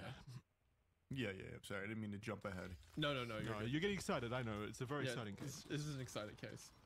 From 2:08 a.m. through to 2:27 a.m., a duration of roughly 18 minutes, one thief worked in the Dutch room and the other in the short gallery. Again, it's exceedingly long amount of time to conduct an art heist, and it indicated a level of comfort that the thieves possessed. From 2:27 through to 2:41, a duration of roughly 13 minutes, no detectors registered anything, so it's impossible to place the thieves at this time. Counterpoint though, I don't know if this necessarily supports them being comfortable. They could just not be that good. Like they don't have a real sense of like how quickly they should move and a sense of urgency. Potentially, yeah. I think you have to be fairly confident to pull off something like this. There's a middle ground because, like, yes, it's the most expensive heist ever, so you'd expect them to be professionals. But all it took was, hey, we're cops. All right, you're tied up now. Yeah. That was all the heisting needed. Yeah. This isn't a mastermind level scheme that they've executed here. It's not like that heist those Navy SEALs pulled, or not Navy SEALs, those Army Rangers pulled off, where they were like in and out in 7 minutes. Like this is just two guys walking around like, this looks pretty rich. Let's get this out of there. Let's pull this. Yeah. Do you think? Okay. So counterpoint. Do you think it would have indicated that they were more comfortable if they were quicker? Like if they had a direct plan and they were in and out within like 60 seconds and they got everything that they wanted? 100%. That would have 100% spoken more to being like experts, knowing what they were looking for, knowing the layout and all that. Okay, no, I'm not in my writing. I'm not saying that they're experts by any means. Oh no. What I'm saying is the amount of time that they spent there to me, the comfort, and that security guy before indicates that they were chilling. Like it wasn't something where they were super stressed. Yeah, so, not necessarily like skill. Yeah, to me that just means that they probably aren't very smart, like in general. Like that's one of those things that I think if they were in and out, I'd be like, oh, these guys, they know what they're doing. But here it's like, oh, these guys are fucking bumbling idiots, and they just got really lucky. Yeah, that's a good point. An interesting issue that pops up is that the Blue Room, where the Ches Tortoni piece by Manet was stolen from, was never shown to have any instrument-based evidence that the thieves ever even entered the room. That is to say, the motion detectors never went off during the entire 81 minutes the thieves were inside the museum. In fact, the last time they had gone off was at 12:53 a.m. during the desk guards rounds. Finally, one last mystery, the art piece Galil by Rembrandt was hung on a secret door that was completely hidden from guests looking at it from the gallery. The investigators found the door open, suggesting some level of inside knowledge. So there was still a desk guard present during all of this? No. 12:53 is way before. Yeah, sorry. It's like 30 minutes before the actual heist started. Yeah. So, but that's suspicious. Like the detector is obviously working because it tripped when the guard went through. I mean, I guess it could have. I mean, but no, they would have had to be in and out of that room to like get the Ches Tortoni in and out. So that's what's weird to me. Like, how did that not trip? Well, so the assumption would be that the desk guard took it with him on like his. That's the insinuation, yeah. So Sea of Galilee was on it wasn't on display when that happened. It was like on a different wall. I didn't read that. What you've got here, the art piece Galilee by Rembrandt was hung on a secret door that was completely hidden from guests. Oh no. So it is on the wall in the display area in I forget the room. I think it's the blue room, right? Okay. No, the Dutch room. I think it's the Dutch room. Okay. It's on display there. Just normally, but behind the painting itself is like one of those hidden compartments. Like a secret door. Interesting. Okay. And they found the door open. I see what you're saying. Okay. Yes. Gotcha. So it shows. I mean, it indicates some level of familiarity with like the infrastructure itself of the museum. If the thieves knew about that door, because it's not something that they would have known just by looking at it. Interesting. So maybe they had heard about it, or someone they found out. They definitely knew the layout, I guess. Then, right? Huh. Yeah, that's what it indicates. But also, I mean, I guess they could have like forced the knowledge out of the guards downstairs or something like that. They could have been like, is there any hidden compartments or something like that? And then the guards never said anything. Yeah, maybe. What do you think, Charlie? You want to know? I have a really stupid theory, but if we're getting, it's probably not the time for that. Okay. Oh, please save that theory. I need to know. Yeah, I think it's big brain. I'm just gonna tell you that. I think I cracked the case. I'm excited. Okay, stay tuned to the end to hear what Charlie's big theory is. Just a sec before we continue. Just a quick word from our sponsors of this episode, MeUndies. You know what time it is. It's MeUndies time, and boy am I glad that I get to wear MeUndies all the time. They're the best underwear I've ever strapped to my body, and I love how comfortable they are. I really do. I've said it before, and I'll say it again. Living in Australia with like this thick humidity everywhere, there's no worse feeling than wearing underwear that isn't breathable. It isn't like wearing underwear that isn't made for the environment, like the environment of Australia. It just sucks. Luckily, MeUndies is super breathable, and I get to exist in a state of not feeling like there's a swamp downstairs weighing me down. So that's a benefit in my eyes. But just in general, MeUndies is just so comfortable. They've got styles for everyone. Normal solid colors, for example. You can get your blacks, you can get your whites, you can get your reds. And then there's also like awesome prints that are just so fun. Like I have a pair of dinosaur ones. I can't show you because they're on my body right now, actually. But yeah, I've got some dinosaur ones as well as some ones with some like tiger claw marks. Some very cool MeUndies designs out there, so you can definitely go check them out and have a look and find the one that fits you best. Speaking of fitting you best, they come in so many sizes from extra small all the way up to 4 extra large, so no matter what you're working with, you'll find a comfortable fit. MeUndies also offers other stuff like their lounge collection. There's stuff like joggers, hoodies and onesies, and their Move Me Active wear collection is equally great, so you can exercise in the comfort that MeUndies brings you. I genuinely highly recommend MeUndies as a brand. They're just so comfortable. I can't stress that enough, and also super affordable. Like you're not breaking the bank with MeUndies. You get such high level of comfort for very little investment. Plus, if you're not happy with your first pair, it's on MeUndies. So get 20% off your first order plus free shipping at MeUndies.com/redthread. That's MeUndies.com/redthread for 20% off plus free shipping. MeUndies, comfort from the outside in. Now, over to me again. I bet you've probably got a bunch of subscriptions that you're not even using right now. I know you don't want to think about it. You've pushed it from your brain.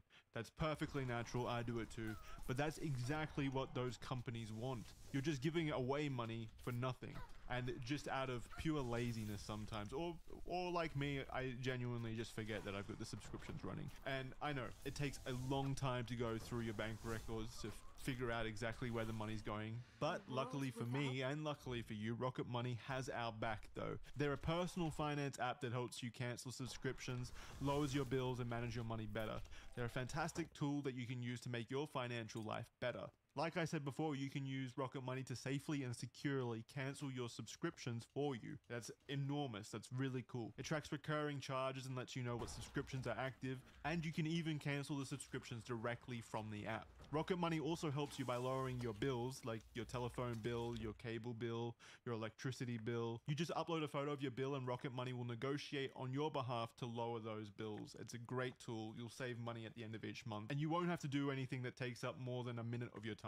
Beyond that, one of my favorite features as a giant self-professed nerd, it's actually their analytical tools that show you exactly where your money is going, how you're spending it, and where you can cut back in the future so that you can save money over time. And with Rocket Money, you can set budgets and limits so you can just put a hard kibosh on any late nights Lego spending like I have in the past. Rocket Money has saved its customers an average of $740 a year. I mean, that's an enormous amount over the year that you could just cut back on very easily using Rocket Money. And they've also helped squash over $500 million in cancelled subscriptions, which is an enormous number and a massive community service when you think about it. To save more and spend less, join the over 5 million members using Rocket Money today. Go to rocketmoney.com/redthread or click the link in the description to get started for free. You can also unlock even more features with premium, but go to rocketmoney.com/redthread anyway to get started for free and start saving money. Thank you to everyone for listening to the sponsors for this episode. Really appreciate the sponsors for helping us out, and I appreciate all of you for listening to the ads and helping us out in that way. It really does mean a lot. Thank you very much. And now back to the heist. The two men then took 2 separate trips to the car carrying the artwork and then departed from the museum separately at 2:41 a.m. and then 2:45 a.m. The guards were left in the basement of the museum and nothing was discovered until the cleaning crew came through in the morning. And then there's a police sketch of the thieves. The assailants. One's kind of it's like a fucking kind of like a comedy series from like the 80s. Yeah. One's like tall and lanky looking and the other's like chubby face. Is that Jay Schlatt both on the right? They both are wearing like the exact same fake mustache, it looks like. I know, that's definitely a fake stash for sure. Yeah. Also with the whole guards tied up downstairs, I love if you scroll up back up in the document, I guess the cleaning crew came by and took photos of the guy tied up. Yeah, they didn't untie him first. Yeah, he's still fully tied up there, just like fully tied up. The hair coming out through the tape is so funny too. Like, yeah, it's like a hippie kind of rocker look. Like it's cousin It crammed inside of there. It'll be up on the screen right now, and audio listeners can find the document below if they want to see it. But yeah, it's funny because I guess like the cleaning crew came by. It says that they were the first ones that discovered the scene of the crime, and their first instinct was just to take photos. Man, the kids are gonna love this. Yeah. Never let him live it down. It's also funny because it's the 90s, so it's not like they used a smartphone. They were like, wait here, I'm gonna go get a camera. Yeah, It takes way more effort than just pulling your phone out of your pocket. They were there for a long time too. They got tied up at like 1 a.m. and I guess they would have been discovered around 8 a.m. So like 7 hours probably. And then they're like, hold on a second, I got to get a photo of this. Just wait 30 more minutes. And then also there's another photo in the document, a really interesting infographic, which was a minute-by-minute look at the Gardner Museum heist. I believe it was by Boston Magazine. Really useful little picture that kind of chronicles what we know about the heist itself and like what the thieves kind of, how they traveled through the building itself and what paintings they took. Highly recommend people check that out if they want kind of a quick visual indication of what happened. Yeah, so 81 minutes and $500 million worth of paintings stolen. It's fucking crazy. Yeah, it's pretty good. I mean, like as far as like work to reward, you know, pretty good outcome, I think. Yeah. I mean, what's 500 million divided by 81? They would have made a massive per minute return. A lot of money a minute. It's a lot. But that's if they sold the paintings and it's not just being used as just like it's in the attic of these guys or whatever. Like, how do you sell something like that? They have to know how to turn that into money. Yeah. That's good. I mean, man. Which is hard because it's like, it's a high art piece. So your typical clientele you can't sell to because they're like high society people. So it has to be someone who's willing to pay a lot of money for an artwork they can never show off. It's like a weird, you know, like. I wonder, like, it says $500 million. That's what the paintings are worth. But I assume that it's probably like they actually receive less because, like, absolutely, people in that kind of scene probably wouldn't pay full retail price. Like they would find the they can't go hang it up after they buy it. Really, the only people you can sell that to are criminals. Like, there's nowhere else. So you have to find like the wealthiest criminals ever.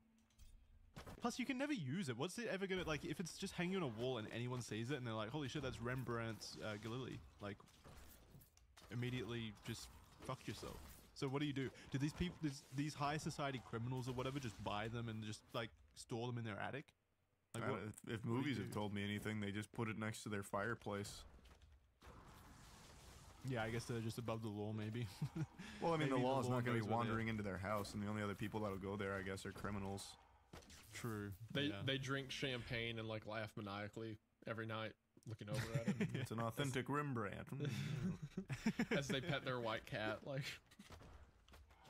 Never heard of the financial eagle? Have you ever heard of the financial eagle? Isn't that a YouTuber? No, that's legal eagle. Financial Eagle's a different YouTuber. Yeah, they stole the other one. They stole the financial eagle. Yeah. He's caged up in this guy's like house. He probably paid $300 for him or something. It really does sound like just like a fucking newspaper. That's what I love about it. It's just like they picked up a newspaper. It'd be really funny if like these guys knew nothing about art. Like maybe they were paid to do this heist or something. And then they get in the car. They're like, dude, we stole like, it's gotta be like $2,000. Where's the stuff? Like, we're gonna make a fortune. Imagine if they just fucking dumped it at the local like what do you call them, the resale places? Like a pawn shop. Pawn shop. Yeah, pawn shop. Like, how much do you think I can get for this? $50 bucks? $40 and a watch. I got like $800 for all the art. For Rembrandt. That was worth 81 minutes. We were in there for 81 minutes trying to get these paintings down with our knives. It was a nightmare. Yeah, maybe they are just fucking bumbling idiots that got lucky hitting the only museum in the area. Hey, Paul, like, he gave me $80 for the financial eagle. We're doing great. So funny. All right, we can move on to the theories now. This is where things start to get a bit interesting, more so. So I'll start. First one that I came across was Brian Devitt. So in 1980, a man named Brian Devitt and a partner hijacked a Federal Express truck. They knocked out the driver with ether, which is a drug used to induce sedation, and stole the uniforms of the drivers. Indra, their plan to rob the Hyde collection in Glens Falls, Best New viewers York. on stream. They had duct tape and tools to steal paintings, but unfortunately for them, they hit the biggest roadblock that all aspiring art thieves hit, and that is traffic. They got stopped in traffic, and by the time they reached the museum, it was closed. Their plan failed. So, I mean, these guys are stupid enough to have been the ones that did the Boston Art Museum heist. I actually love the theory now that the thieves are just like bumbling idiots, and somehow they pulled off. They're like the Home just through Alone sheer guys, luck. like Joe Pesci. Like, hey, what's the matter? Yeah. Yeah, just through sheer luck, they pulled off the most expensive heist of all time, just somehow. Yeah. I keep seeing it that's in the so papers and like, damn, we did that? Paulie, you'll never believe this. That night, there was another crew robbing it too. Look, it's right here. They can't believe it's them. Like, they don't believe it's them.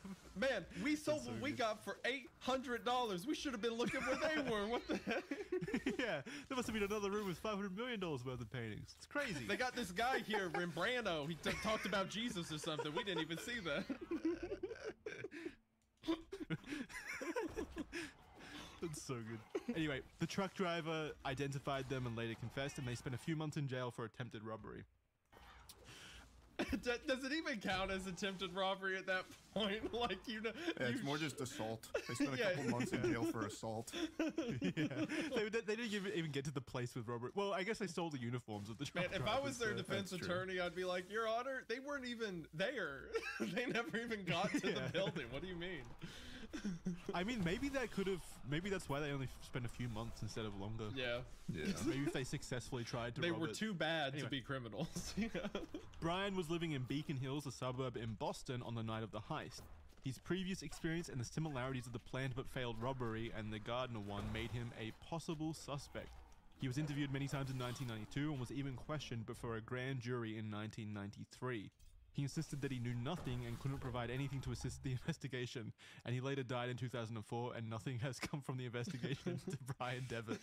So it's entirely possible that he did do it, and because he's dead, they just can't get any more information about it. But yeah, he was the first potential suspect that popped up in the research, so I want to include him, and also the story about the Federal Express truck made me laugh. Yeah, so funny. Alright, this next one is a pretty long one, so one of you guys can take it if you want. I'll take this one. So, this is Miles Connor and William Youngsworth. In 1998, a Vanity Fair journalist named Tom Mashberg claimed that he had seen firsthand Rembrandt's Storm on the Sea of Galilee. The quote from him says, "Gingerly, he extracted a large, rolled-up canvas, which he unfurled before me. It was, I am certain, Rembrandt's The Storm on the Sea of Galilee, arguably the most famous missing painting in the world. I saw frayed edges where the painting had been cut from its frame on the night it was stolen, and I was shown, in the flashlight's beam, Rembrandt's signature." A petty criminal in Boston named William Billy Youngsworth had said that he could help recover 11 of the stolen paintings, and he had chosen Tom to show proof to. At 2 a.m. on August the 18th, 1997, Tom was driven by a driver picked by William to an old warehouse about an hour outside of Boston. The driver escorted Tom into the warehouse and into a room that had dustbins inside. He reached into one and rolled out The Storm on the Sea of Galilee from inside. After viewing the painting, he was quickly sent away by taxi and ordered to not write about it for a week, allowing time for the painting to be moved to a different location. William was on trial for possession of firearms and a controlled substance, but he insisted that, in returning for immunity from prosecution and a $5 million reward, he could help get the stolen art back. But he also asked for one more thing: release Miles Connor from prison. Okay, hold on. So this guy, the guy, okay, maybe the jokes we were making were accurate. The guy who stole $500 million worth of artwork is on trial for firearm possession and some weed. Yeah. Yeah. And then he's like, yo, you won't believe what else I've got. But if I tell you, you're going to have to let me go with immunity. Give me $5 million. What? Yeah. He can't sell it to anyone, so he gets arrested for possession, and he's like, would you take $5 million for a Rembrandt? Like, what? His plan is to sell it to the police. Basically. What the heck? Anyway, as part of that deal, Billy says, I also want Miles Connor's release from prison. Yep. Yep, and this is where we go into Miles Connor. Yeah, so Miles Connor was no stranger to crime, and although he and William were in prison the night of the heist, many thought he most likely knew about the robbery. He seemed to have had his foot in the door in the world of underground art trade and had also previously stolen a Rembrandt painting from the Museum of Fine Arts in Boston in 1975. See, he just really likes Rembrandt. I'm telling you. He loves stealing That's why it was Rembrandts. so focused. Yeah. Well, I swear, in my research, I thought there were only 13 Rembrandt paintings, so this guy was just like hitting them all. He's got 2 of them, theoretically. Yeah, that's not bad. Let me just confirm that. You said that for Vermeer, by the way, about 13 Vermeers. Yeah. Yes. Yeah, no, Rembrandt had over 300, it looks Okay, like. yeah. Well, 2 of them are Billy's, apparently. He had begun to play a game with the police where he could help locate stolen paintings for leniency in return for his criminal activity. Is he stealing paintings to use as bargaining chips for future crimes he's going to commit? For his weed charges, yeah. Yeah.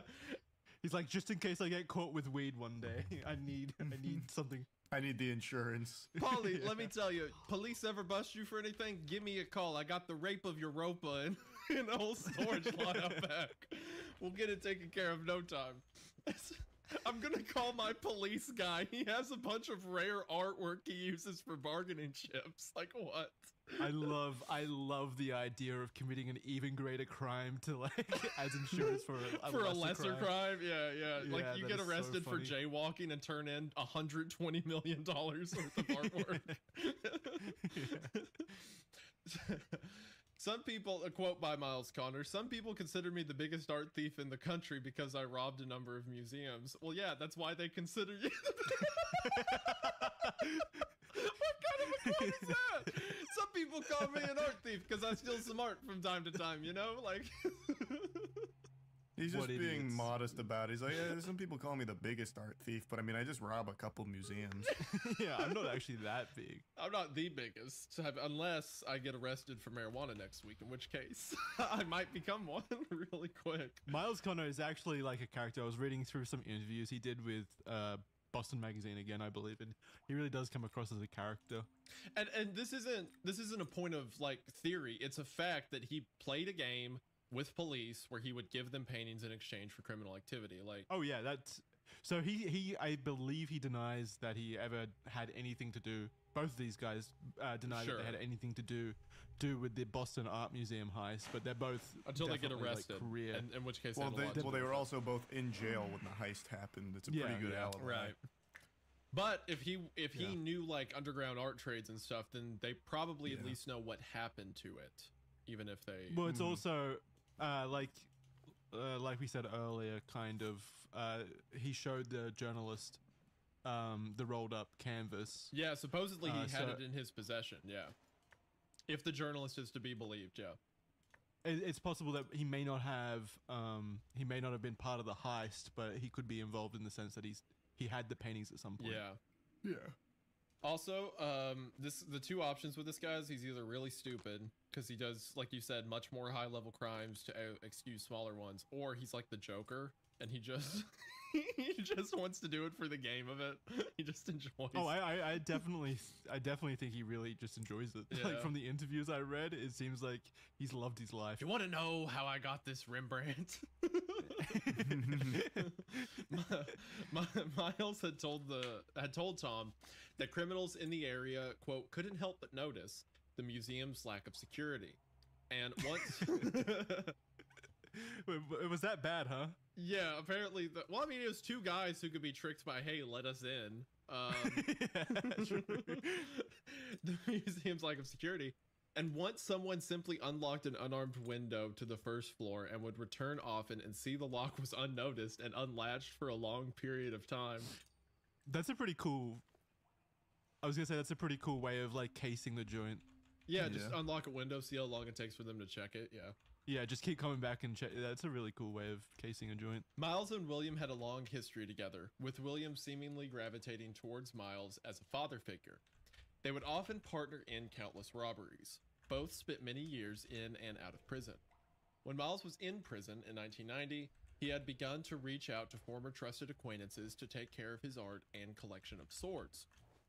This all went into William's possession in 1992. However, this turned into Miles accusing William of selling 99.9%, that's a quote, of his belongings. The relationship soured, with Miles calling William a degenerate thief. They were considered each other's nemesis from this point on. They got into a fight over his swords, and that made them hate each other. I get it. If I was Miles, I'd be pissed if I trusted William with a bunch of my swords. I made the joke, but this is literally the Home Alone guys. Like, okay.